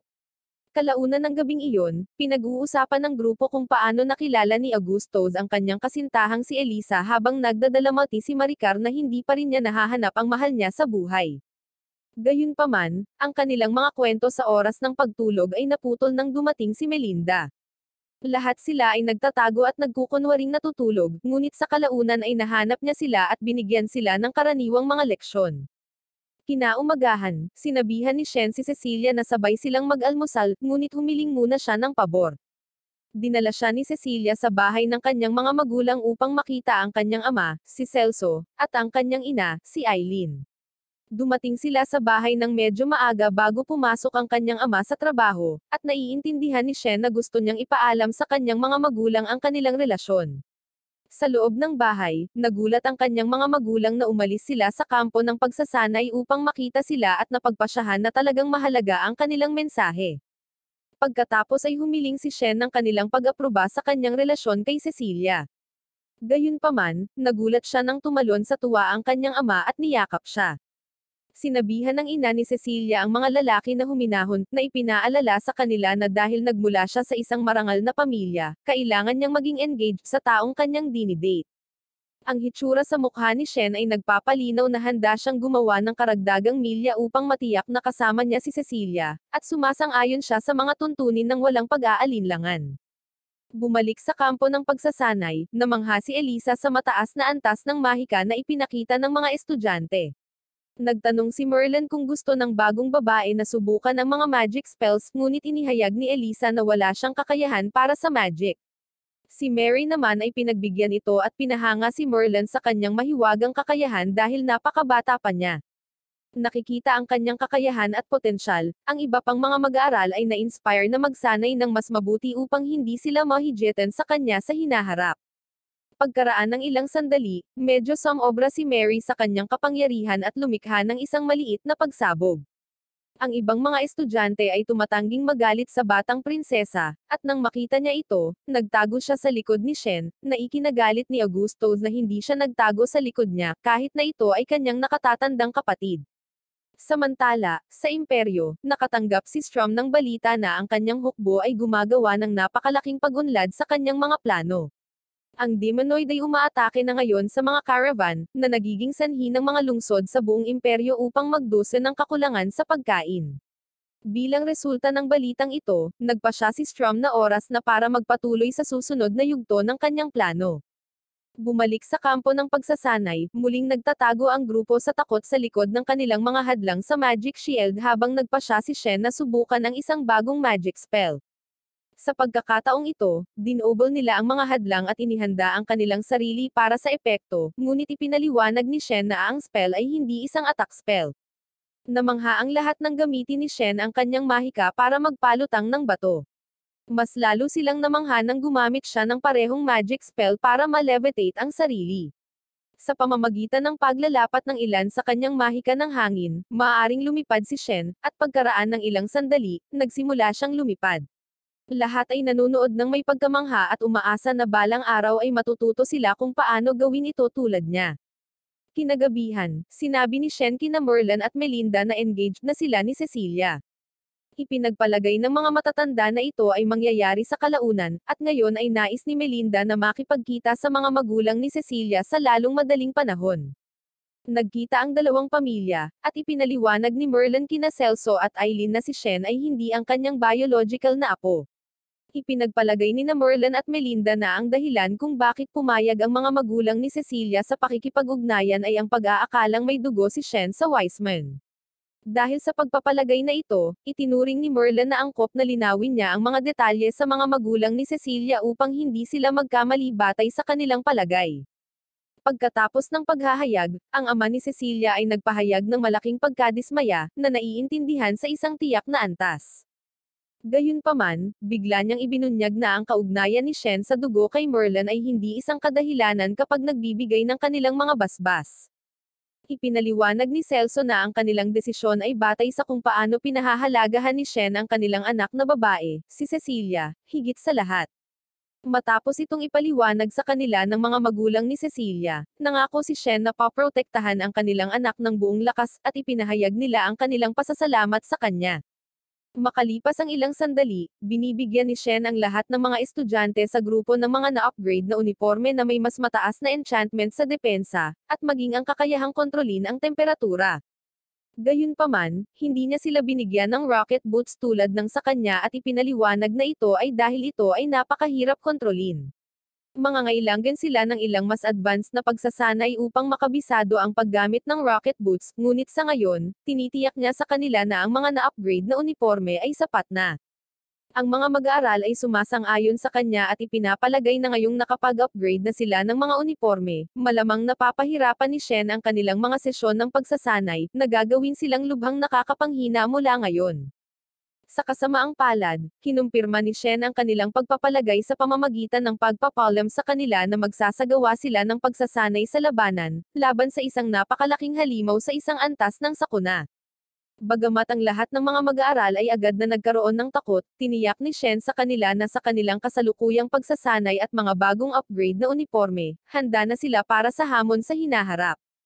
Nadismaya si Mary nang makitang muli siyang may iwan, ngunit sinubukan ni Augustus na pakalmayan siya sa pamamagitan ng pagpapaliwanag na masyadong mapanganib ito para sa kanya, at ayaw nilang masaktan siya. Para payapain siya at mas madaman niyang kasali siya sa kanilang pagsasanay, binibigyan siya ni Shen ng isang mahiwagang kagamitan sa komunikasyon para makausap niya sila sa kanilang pangangaso. Gayunpaman, ikinagalit ng aksyong ito si Melinda dahil gumawa na naman si Shen ng isang bagay na walang ingat sa pamamagitan ng paglikha ng isa pang device na nagbabago sa lipunan.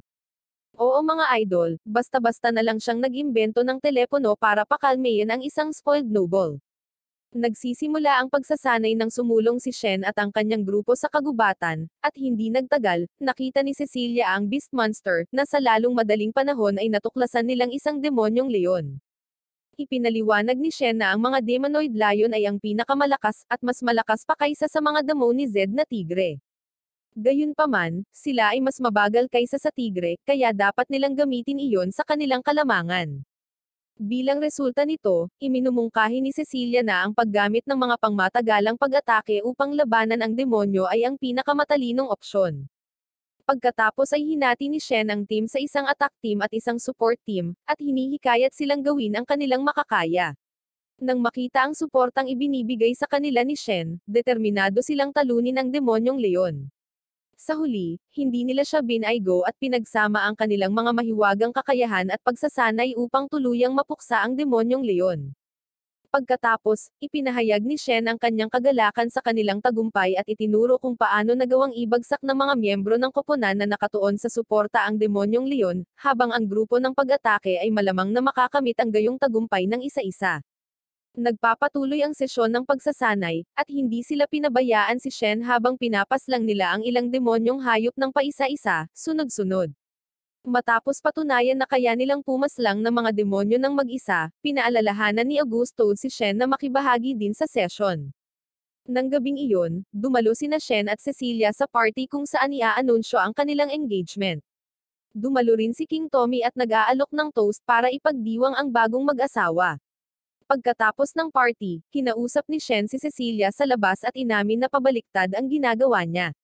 Bagamat kadalasang lumalabas ang aksyon bago ang isang pakikipag-ugnayan, nagpasya si Shen na sundin ang kanyang mga plano at opisyal na iniharap kay Cecilia ang isang singsing sa pakikipag-ugnayan.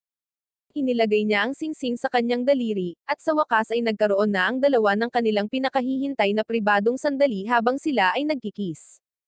Makalipas ang ilang araw, nagpa siya si Shen na turuan ang mga estudyante sa kanyang study group kung paano lumipad, tulad niya.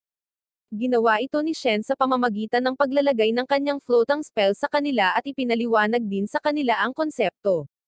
Matatapos na ang pagsasanay, at itinuturo ni Augustus na ang kanilang bagong in-upgrade na uniforme ay magiging lubhang kapaki-pakinabang kapag dumalo sila sa isang paparating na seremonya na inimbitahan sila sa kaharian. Sa ibang lugar, nakaupo si Strum sa Empire Castle at ipinaliwanag na ngayong ang bawat bayan at nayon ay nawasak na ng kanyang mga demonyo, oras na para isipin ang susunod na hakbang sa kanyang mga plano. Ipinaliwanag ni Strum na ang kanyang plano na tapusin sa gutom ang mga karaniwang tao na naninirahan sa imperyo, hanggang sa sila ay lumaki sa galit sa mga maharlika na ganap na nawala. Ang pagkamuhi na ito ay nagbigay daan sa kanya na madaling demonyohin sila, kaya tatapusin nila ang lahat ng maharlika hanggang sa masira ang imperyo. Pagkatapos ay pinasalamatan ni Strum ang kanyang mga demonoid para sa kanilang mga pagsisikap, ngunit ipinapakita na hindi siya sigurado kung ano ang susunod na gagawin dahil ang kanyang pangunahing layunin ay ibagsak ang imperyo. Ang balitang ito ay nakakakuha ng ilan sa mga demonoid na nabalisa dahil gusto nilang ipagpatuloy ang kanilang pag-aalsa, at hindi iniisip ang pananalasa sa mga kalapit na kaharian. Gayunpaman, hindi interesado si Strum sa pagsasagawa ng mga nakakapagod na misyon. Bilang resulta, pinipili ng ilang demonoid na sumalungat sa kanya at mag-isa silang umalis. Nakapagtataka, hindi ipinipilit ni Strum ang kanyang kalooban sa kanila at sa halip ay hinihikayat sila habang sila ay umalis na inuulit na ang tanging layunin niya ay ang kunin ang imperyo. Ipinaliwanag niya na dahil nakamit niya iyon, ang mga demonoid ay malayang umalis kung gugustuhin nila. Matapos marinig ang pahayag na ito ng maraming beses, nagpa siya ang katulong ni Strum na tanungin kung bakit labis niyang kinasusuklaman ang imperyo kaya nagpa siya siyang sirain ito. Itinuturo din niya na dito siya ipinanganak at dapat ay maging emperador. Pagkatapos ay ipinaliwanag ni Strum na hindi siya palaging isang demonoid, at nagpa siya na sabihin sa kanya ang isang kwento kung ano siya sa kanyang maagang buhay. Maraming taon na ang nakalilipas, si Strum ay nagtrabaho ng malapit sa mga karaniwang tao sa kanilang mga sakahan, kahit na siya ang paboritong umakyat sa trono. Napansin ng mga tao kung gaano siya kalayo sa mga karaniwang tao, at tinanong siya kung bakit niya sila tinatrato ng may labis na paggalang. Ipinaliwanag niya na kahit na siya ay lumaki sa isang mundo kung saan ang maharlika ay nakakuha sa kanya ng katanji tanging pagtrato, pagkatapos maglakbay sa iba't ibang lupain bilang isang bata, ang kanyang mga pananaw sa bagay na ito ay nagbago ng husto. Napagtanto niya na ang ibang mga bansa ay walang katulad na mga alipin, at maging ang mga karaniwang tao sa mga lupaing iyon ay namumuhay sa mas mataas na pamantayan kaysa sa kanilang mga katapat sa imperyo. Dahil dito, nagpa siya si Strum na ito ang uri ng buhay na nais niya para sa mga karaniwang tao sa imperyo, isang mas mabuting buhay. Desidido siyang gamitin ang kanyang kaalaman para mapabuti ang kinabukasan ng imperyo at ng mga tao nito. Habang nagtatrabaho isang gabi, nilapitan si Strum ng kanyang buntis na asawa, si Ariana, na nagpahayag ng kanyang pag-aalala na siya ay nagtatrabaho ng husto at inilalagay ang kanyang kalusugan sa panganib. Para maibsan ang kanyang pag-aalala, tiniyak sa kanya ni Strum na ayos lang siya at ipinaliwanag na kailangan siya ng mga tao ng imperyo, kaya kailangan niyang mag-overtime. Sa ibang lugar, isang lalaking nagngangalang Harry, na sa kalaunan ay magiging emperador, ay nakipagpulong sa iba pang mga duke ng imperyo. Lahat sila ay nagpahayag ng kanilang pagkadismaya na, bigla-bigla, ang mga residente ay lumipat sa teritoryo ng imperyo ni Strum sa halip na sa kanila. Ang higit na bumabagabag sa kanila ay ang paglapit ni Strum sa pagiging emperador sa araw-araw.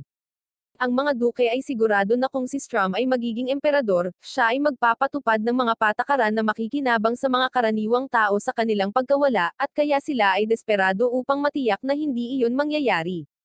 Sa gitna ng kanilang pagkadismaya sa kanya, nagsalita si Harry at tiniyak sa kanila na may plano siyang pigilan si Strum, ngunit kailangan nilang panatilihin siyang abala sa kabisera. Makalipas ang ilang sandali, nasa sabik si Strum nang makatanggap siya ng liham ng paanyaya sa isang kombensyon. Ibinahagi niya ang kasiya siyang balita sa kanyang asawang si Ariana, dahil tila gusto ng iba pang mga maharlika na suportahan ang kanyang mga ideya para paboran ang mga karaniwang tao. Gayunpaman, si Ariana ay may masamang pakiramdam tungkol dito at iniisip na maaaring ito ay isang setup. Muli, tiniyak sa kanya ni Strom na magiging maayos siya, na nagpapaalala sa kanya na isa siya sa pinakamakapangyarihang mage sa imperyo. Sa ibang lugar, isang miyembro ng military police force ang nagpapaalam sa ilang karaniwang tao na may mga kamakailang insidente ng pandurukot, at ang mga taong dinukot ay ibinebenta bilang mga alipin. Sa lalong madaling panahon, ang tsismis tungkol sa mga pandurukot ay nagsimulang kumalat na parang napakalaking apoy, at ang nakakagulat, ang mga tsismis na umiikot ay naglagay kay Strom bilang ang taong nasa likod ng karumal-dumal na gawain. Sa kasamaang palad, maraming mapanlinlang na tao ang naniniwala sa mga tsismis, at ang ilan sa kanila ay nagmumungkahi pa nga na ito ay makatuwiran dahil ipinapaliwanag nito kung bakit hindi pangkaraniwang mabait si Strom sa mga karaniwang tao. Sa isang hideout, pinagtawanan ng pulis kanina kasama ang kanyang kasamahan kung gaano kabilis kumalat ang tsismis at walang nakakaalam ng katotohanan. Lumalabas, ang mga taong ito ay hindi kahit na mga opisyal ngunit mga lalaki na tinanggap upang matiyak na hindi aalis si Strom sa kabisera. Kinabukasan, muling lumabas ang mga peking opisyal at ipinaalam sa mga karaniwang tao na hindi pa rin nila nahanap ang mga mandurukot. Pagkatapos ay ipinaliwanag nila na kailangan nila ng tulong ng sibilyan sa paghuli sa mga salarin na responsable. Nang maglaon, pinahinto ng peking opisyal ang isang karwahe na di umano'y pag-aari ni Strom kung saan sa katotohanan, siya ang nagtakda ng buong bagay. Pagkatapos ay binuksan niya ang likod ng bagon at ipinakita ang mga babaeng nakatali, at ipinaliwanag na sila ang mga taong dinukot ni Strom at dinadala bilang mga alipin. Mabilis na kumalat ang balita, at ang mga karaniwang tao na hindi naniniwala sa mga tsismis noong una ay nararamdaman na ngayon na si Strom ang may pananagutan. Ang mga karaniwang tao ay nagalit sa pagtuklas na ito, at nagpasya na isagawa ang mga bagay sa kanilang mga kamay. Nagpasya sila na hindi na sila maghihintay sa militar at nagpasya na sunugin ang pinagmula ng problema sa ugat nito. Gamit ang nagninangas na mga sulo, ang mga tao ay nagmarcha patungo sa mansyon ni Strom kung saan naroon ang kanyang buntis na asawang si Ariana. Sinunog nila ang kanyang bahay sa kanyang kawalan, at nasunog ang lahat sa lupa, kasama si Ariana na nakulong sa loob. Kasabay nito, bumalik si Strom sa kanyang teritoryo sa kanyang karwahe, nasa sabik na malapit na siyang makauwi sa kanyang pinakamamahal na asawa. Pagtingin sa labas ng bintana, napansin ni Strom ang isang nasusunog na gusali sa lugar kung saan dapat naroon ang kanyang bahay. Sumugod man siya sa pinangyarihan, huli na ang lahat dahil nasunog na ang bahay, at ang tanging magagawa niya ay manood. Lumuhad sa bangkay ng asawa niya, nagtanong ang taong nalulungkot kung bakit gagawin ito ng mga tao sa kanya, at ipinaliwanag nila na natuklasan nila na siya ang nasa likod ng pagdukot at pang-aalipin. Gayunpaman, pagkatapos nilang sabihin sa kanya kung paano nila siya nakilala at ang mga pangyayaring nagdulot sa kanila ng pagsunog sa kanyang tahanan, napagtanto ni Strom na siya ay nalinlang dahil ang mga tunay na opisyal ng militar ay hindi kailanman humingi ng tulong sa sibilyan. Agad niyang napagpasyahan na ang buong bagay ay isang balangkas na pinagsama-sama ni Harry. Pagkatapos niyang ipaliwanag sa mga karaniwang tao na sila rin ay nalinlang, nagsimula silang humingi ng tawad ngunit huli na ang lahat. Pagkatapos ay tinuligsa ni Strom ang mga karaniwang tao na kanyang pinaninindigan sa loob ng maraming taon, at nawalan ng kontrol sa kanyang mga kapangyarihan, na nangakong maghihiganti sa bawat tao sa imperyo, mula sa emperador hanggang sa mga maharlika, at maging sa mga karaniwang tao na labis niyang isinakripisyo para sa matinding panata na walang maliligtas sa kanyang galit. Matapos tapusin ang kanyang kwento, naunawaan sa wakas ng hukbo ng demonoid ni Strom kung bakit niya sinira ang imperyo, at naniniwala pa sila na kailangan niyang gawin ito. Gayunpaman, ngayong natapos na ang pinakamahalagang misyon sa kanyang buhay, naniniwala ang demonyong demonoids na kailangan niya ng bagong layunin sa buhay. Pagkatapos ay ipinaalam ni Zestro ang assistant ni Strom si Mariette na sumali sa demonoid na umalis sa hukbo at pamunuan sila sa isang digmaan laban sa kaharian ng Irled upang ilabas ang isang karapat-dapat na kalaban para kay Strom. Ang taong iyon ay si Shen Wolford dahil siya lang ang taong nakatalo kay Strom sa nakaraan. Bumalik sa kaharian, isang seremonya ang ginanap para kay Augustus upang ipahayag siya bilang tagapagmana. Habang nagsisimula ang seremonya, nagambala sila ng balita ng pag-atake ng demonoid sa isang kalapit na bansa. Pinakalma ni Augustus ang lahat sa pamamagitan ng pagsisiwalat na mayroon silang grupong handang harapin ang napipintong banta. Ipinaalam niya sa kanila na si Shen ang pinuno ng grupo, at hiniling kay Shen na magbigay ng isang talumpati upang bigyan ng katiyakan ang mga tao. Nang walang ibang pagpipilian, umakyat si Shen sa entablado at nangakong tatapusin ang Demonoid habang pinangalanan niya ang grupo na Ultimate Magicians. Medyo cringe ang name ng grupo nila, dapat na lang nilang tinawag na mga Power Rangers ang grupo nila. Tinapos ni Shen ang kanyang pagsasalita sa pamamagitan ng pagsenyas sa kanyang grupo na pumunta sa langit at lumipad. Sa borderline ng kaharian, sumenyas ang mga earled na sundalo na paparating na ang Demonoid, at napagpasyahan na ang mga sibilyan ay ilikas. Ang mga gwardya ay lubos na nagulat sa malaking bilang ng Demonoid na sumusulong patungo sa kanila, kaya gumagamit sila ng mga magic barrier upang harangan ang mga pag-atake. Nagpasya silang tumawag para sa backup, ngunit nalulungkot sila kapag sinabihan sila na aabutin ng ilang araw bago ito dumating.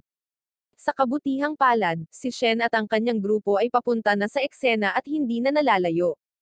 Habang lumilipad, pinagtatawanan ng grupo ni Shen ang bagong pangalan, ngunit ipinagtanggol niya ang kanyang sarili sa pamamagitan ng pagpapaliwanag na siya ay nasa ilalim ng matinding pressure. Sa lalong madaling panahon, dumating sila sa Sword Kingdom na inaatake, at ipinahayag ni Maricar ang kanyang pananabik na sa wakas ay harapin ang Demonoid. Ngunit tiniyak ni Shen sa kanya na magagawa nilang talunin ang mga kalaban. Nasa himpapawid pa rin, inutusan ni Shen si Cecilia na tumuon sa pagpapagaling sa mga sugatang tao at sinabihan ang iba na makipagpares upang labanan ang Demonoid. Tulad ng pagsisimula ng mga kaaway na pahirapan ang mga walang magawang sibilyan, si Shen at ang kanyang grupo ay dumaong at sinimulang iligtas sila. Tinutuya ng isa sa mga Demonoid si Shen dahil sa pag-aakalang kayang talunin sila ng isang tao, ngunit pinaslang siya ni Shen gamit ang isang magic blast na pumawi sa kanya. Biglang nagsimulang magbigay ng talumpati si Augusto sa mga tao, tinitiyak sa kanila na may dumating na team para iligtas sila. Sinasamantala rin niya ang pagkakataon na balaan ng Demonoid na sumuko kaagad, dahil may bayani silang si Shen na pumapaslang ng Demonoid para sa kasiyahan sa kanilang panig. Sa wakas ay sinimulan na ng Ultimate Magicians ang kanilang pakikipaglaban sa Demonoid at tinutuya sila ng isa sa kanila, na tinutukso sila dahil sa kanilang murang edad. Ikinaasar nito si Alicia, na palaging lumalampas, kaya pinakalma siya dahil kailangan niyang mag-focus at iwasang maging masyadong walang ingat, at mapanira sa kanyang maalab na pag-atake sa ganoong estado. Nang lumingon si Alicia upang makita kung sino ang may pananagutan, ipinaliwanag ni Lina na ginamit niya ang pag-atake ng tubig upang tapusin din ang Demonoid. Inamin ni Alicia na ito ay isang magandang hakbang. Gayunpaman, ipinaliwanag ni Lina na dahil hindi na tao ang Demonoid, hindi sila dapat maawa sa kanila, lalo na dahil sa lahat ng pagkawasak na naidulot nila sa buong imperyo. Hindi nagtagal, nakatagpo sila ng isa pang Demonoid, ngunit ang isang ito ay mas malakas at tinutuya muli si Alicia para sa kanyang laki. Gayunpaman, sa pagkakataong ito, hindi na pinigilan ni Lina si Alicia, at pinakawalan ng babaeng salamangkero ang buong puwersa ng kanyang nag-aalab na pag-atake sa Demonoid at agad siyang natalo. Pagkatapos ng display na iyon, ipinagpatuloy ni Lina at Alicia ang kanilang Demonoid na pangangaso, at nakikipagkompetensya sa isang paligsahan upang makita kung sino ang makakapaslang ng pinakamaraming Demonoid. Sa ibang lugar, ang ibang mga miyembro ng grupo ay lumalaban sa Demonoid at sinusubukan din na kumuha ng impormasyon mula sa kanila habang sila ay naruroon. Nang tila walang kabuluhan ang lahat ng kanilang pagsisikap, ipinagpatuloy nila ang pagpaslang sa mga kalaban hanggang sa wakas ay pumayag ang isa sa Demonoid na makipag-usap. Ipinaliwanag niya na umaatake sila dahil sila ay nademonyo, at napuno ng puot bilang resulta ng patuloy na pagsasamantala at pagtrato na parang basura ng mga maharlika ng imperyo. Ipinaliwanag ng Demonoid na ang kanilang puot ay lumaki ng husto kaya't sila ay nagalit ngayon sa mga nabubuhay pa rin sa kapayapaan. Ngunit iginiit ng mga miyembro ng grupo na wala silang karapatang pumaslang or manakit ng mga inosenteng tao. Ang iba pang Ultimate Magician ay patuloy na nagpapakita ng kanilang napakalawak na kapangyarihan habang patuloy nilang sinisira ang maraming Demonoid. Nagagawa rin nilang iligtas ang ilang sibilyan, habang ginagamit ni Cecilia ang kanyang healing magic para alagaan ang mga nasugatang sibilyan sa shelter. Sa kabilang dulo, patuloy na pinapawi ni Shen ang anumang Demonoid na nagtatangkang hamanin siya. Sinubukan ng isa sa mga kalaban na alamin ang kahinaan ni Shen ngunit nasaroon ng loob ng mapagtanto niya na maaaring wala siya. Kinikilala ng pinuno ng Demonoid si Augustus bilang prinsipe at ipinapalagay na siya ang pinuno ng Ultimate Magicians. Napagpasyahan niya na kung maaari niyang talunin si Augustus kung gayon ang natitirang mga mage ay magiging isang piece of cake para sa kanya. Gayunpaman, ipinaalam sa kanya ni Augustus na hindi siya ang pinuno ng grupo, ngunit ang Demonoid ay hindi napigilan at gusto pa rin siyang talunin. Habang ang Demonoid ay patuloy na nalulugod, sinubukan ni Maricar ang isang palihim na pag-atake, ngunit hineranggan niya ito ng walang kahirap-hirap at sinasalungat ng isang malakas na suntok na masisira ang bawat buto sa kanyang katawan, kung hindi dahil sa upgraded na uniforme ni Shen. Nang mapagtanto niya na nakasuot siya ng mahiwagang gamit, plano ng Demonoid na atakihin siya sa mga bahagi ng kanyang katawan na hindi protektado, ngunit naunahan siya nito at napunta sa kanya ang isang malakas na pag-atake bago niya maisakatuparan ang kanyang masamang ideya. Gayunpaman, ang mga mage ay nasurpresa dahil pagkatapos maalis ng alikabok, natuklasan nila na ang Demonoid ay nagtataglay din ng mahiwagang protection gear. Siya ay lumabas mula sa pagkawasak at dinasugatan, at ipinaliwanag na nakuha niya ang mahiwagang mace sa pamamagitan ng pagpaslang sa taong humawak nito sa harap niya. Nagulat ang mga magician nang pagmasdan nila ang mace at nagulat sila nang makitang ito rin ang ibinigay ni Shen sa militar. Ang pagkatuklas na ito ay nagiiwan sa kanila ng pagkalito, ngunit ikinibit nila ang anumang takot at naghahanda na ipagpatuloy ang matinding labanan. Gayunpaman, ang Demonoid ay lubos na nagtitiwala na maaari niyang talunin ang mga ito gamit ang mahiwagang kagamitan at hinihikayat silang atakihin siya ng buong lakas. Nagpa siya ang dalawang mage na subukan ang lahat ng kanilang pagsasanay, at ilabas ang kanilang pinakamapangwasak na pag-atake sa Demonoid. Noong una, akala niya ay kakayanin niya ito, ngunit hindi nagtagal ay nag-backfire ang kanyang kabangisan, at natalo siya ng kanilang perpektong timing na kombinasyon ng pag-atake. Ang kanyang mahiwagang kagamitan ay nawasak ng napakatinding pagsabog, at iniinsulto siya ni Maricar dahil sa pagkawala ng focus. Ito ay nagsisilbing isa pang distraction na nagbibigay kay Augustus ng sapat na oras upang tapusin ang Demonoid na may nakakabalisa na sabog mula sa likod na nagiiwan sa kanya sa estado ng pagkasira. Pagbalik sa kaharian, napansin ng hari na unti-unting nababawasan ang labanan, kaya't natutuwa siyang makita na ang mga koponan ng Ultimate Magicians ay maayos na hinaharap ang sitwasyon ng mag-isa. Nagkatinginan din sina Merlin at Melinda at naaliw sila nang malaman na hindi sila kakailanganin sa larangan ng digmaan. Samantala, nabigla ang isa sa mga kasabwat ni Zestro nang matuklasan na hindi lang si Shen ang napakalakas na miyembro ng grupo.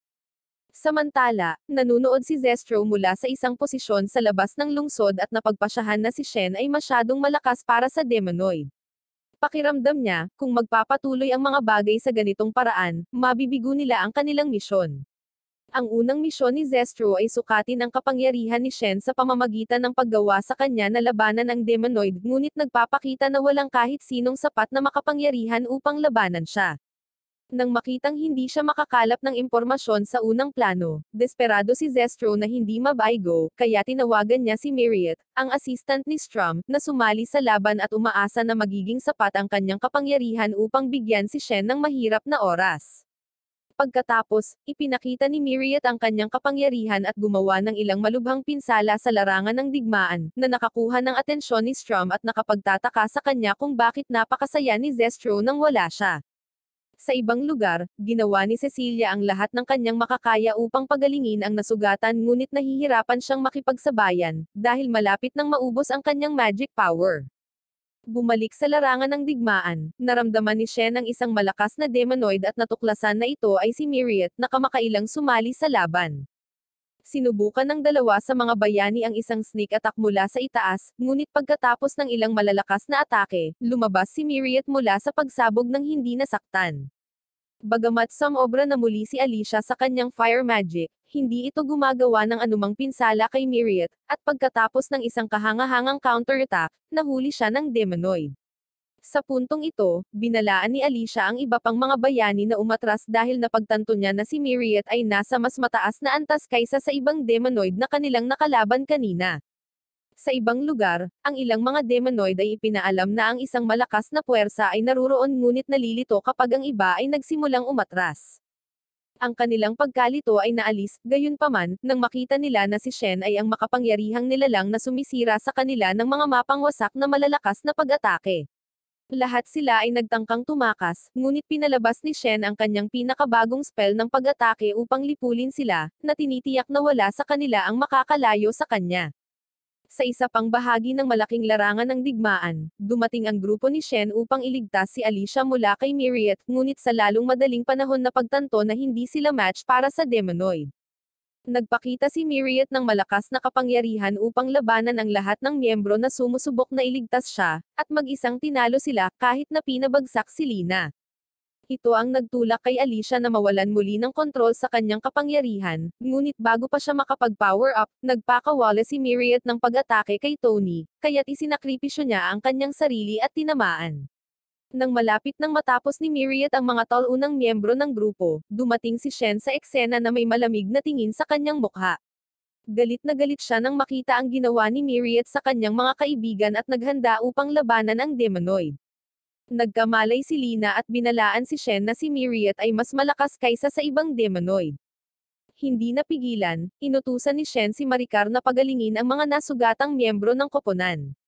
Galit na galit pa rin, tumayo si Shen upang harapin si Myriad na nagpapaliwanag na ang laban na ito ang gusto niya dahil malalaman niya kung gaano siya kalakas.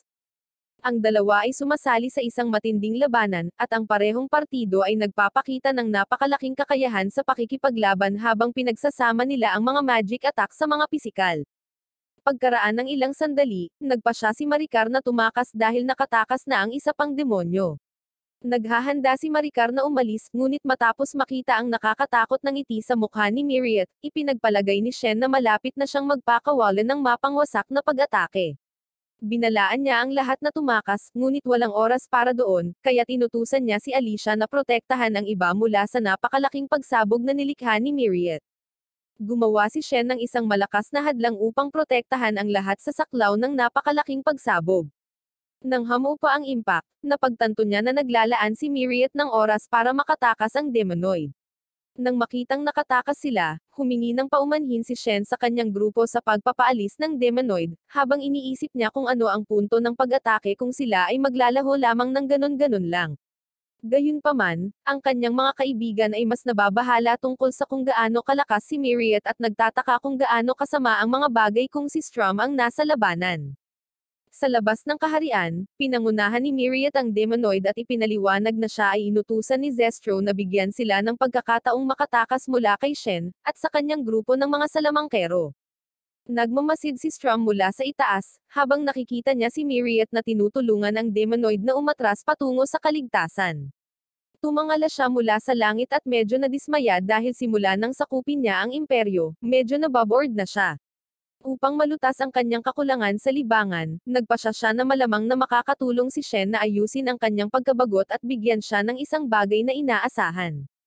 Sa loob ng kaharian, pinuntahan ni Shen si Cecilia, na nag-aalaga sa mga sugatang sibilyan. Inutusan niya ang iba pang pangkat na tumulong sa paggamot sa mga nasugatan at pumasok sa gusali. Sa kalaliman ng gusali, nagpupumilit si Cecilia na iligtas ang buhay ng isang naghihingalong lalaki gamit ang kanyang mahika sa pagpapagaling, ngunit kalaunan ay nabigo dahil sa kung gaano katindi ang kanyang mga sugat. Ngayon ay dapat niyang tingnan ang mga mata ng malungkot na babae sa tabi niya, at ipaalam sa kanya na ang kanyang asawa ay nasawi na. Gayunpaman, hindi alam ni Cecilia kung paano ipapaliwanag sa asawa na hindi kayang gamutin ng kanyang mahika ang lahat ng sugat, kaya nagpasya siyang subukang ibalik ang lalaki sa pamamagitan ng paggamit ng ilan sa kanyang mga gamit sa mahika. Sinusubukan pa rin niyang manggamot nang magpakita si Shen sa likod niya at comfort siya, na ipinapaliwanag na hindi ito gagana. Pagkatapos ay nag-alok si Shen na tumulong, at habang ipinatong niya ang kanyang mga kamay sa lalaki, iniisip niya kung gaano kahanga-hanga ang kapangyarihan ni Cecilia dahil ang lalaki ay kahit papaano ay buhay pa. Itinoon niya ang lahat ng kanyang konsentrasyon sa masalimuot na sining ng pagpapagaling, at si Augustus ay nagmamasid sa katahimikan mula sa malayo, sa pagkamangha kung gaano kalakas ang kapangyarihan ni Shen. Nang maglaon, pinagaling niya siya, at nagising ang lalaking dating inaakalang nasawi na. Pagkatapos, ipinahayag ni Cecilia na siya ay medyo naiinis, at sinabi kay Shen na ito ay dahil sa pakiramdam niya ay hindi kailanman may kukumpara ang kanyang kapangyarihan sa kanya. Ipinaliwanag niya na wala siyang magawa dahil palagi siyang umaasa sa kanya upang tulungan or iligtas siya. Gayunpaman, inaliw siya ni Shen at itinuro na nailigtas lamang niya ang lalaki dahil sa kanya. Ipinaliwanag pa niya na ang tanging dahilan kung bakit nagtagal ang lalaki ay dahil sa kanyang mahika. Para mas mapalakas ang kanyang kumpiyansa, sinabi ni Shen sa lahat ng tao sa paligid na iniligtas niya ang lalaki ng mag-isa. Matapos iligtas ang kaharian ng Swed, ang Ultimate Magicians ay nakatanggap ng papuri mula sa mga tao at sa hari, ngunit itinuro ni Augustus na una siyang naniniwala na ang pag-atake ay isang pang-aakit, ngunit ngayon ay naguguluhan dahil walang anumang kakaibang insidente na naitala sa ibang lugar. Idinagdag din ng prinsipe na si Shen ay isang malaking banta kay Strum, at tiyak na alam ng Demonoid Emperor na si Shen ay lalaban sa digmaan. Nagtataka siya kung bakit hindi naglagay ng anumang hakbang si Strum para pangalagaan ang kanilang binatang bayani, kaya hindi siya sigurado sa tunay na intensyon ni Strum na protektahan ang kanilang sarili mula sa isang pag-atake sa hinaharap. Hiniling ni Augusto sa hari na makipag-alyansa sa Irled Kingdom, at ikinagulat nito ang lahat. Gayunpaman, naiintindihan ng hari ang pananaw ni Augustus at ang napipintong panganib, kaya ipinangako niyang isasaalang-alang ang alyansa.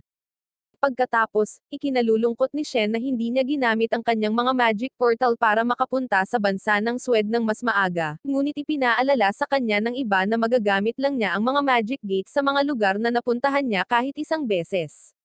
Dahil dito, sabay na napagtanto ni Shen at Augustus ang isang bagay. Pareho silang nagpasya na sa pamamagitan ng paglalakbay sa maraming bansa sa mundo, makakagawa siya ng gate sa alinman sa mga kaharian na bibisitahin niya. Kalaunan ng gabing iyon, umuwi ang grupo sa pamamagitan ng Magic Gate at tinatanggap ng lahat ng pumupuri sa kanila para sa tagumpay ng kanilang misyon. Ipinaliwanag ni Augustus ang alyansa sa kanyang ama, at nagtanong kung maaari siyang magsilbi bilang diplomat para tumulong sa pakikipag-alyansa sa ibang mga kaharian. Proud ang kanyang ama at pumayag sa kanyang kahilingan.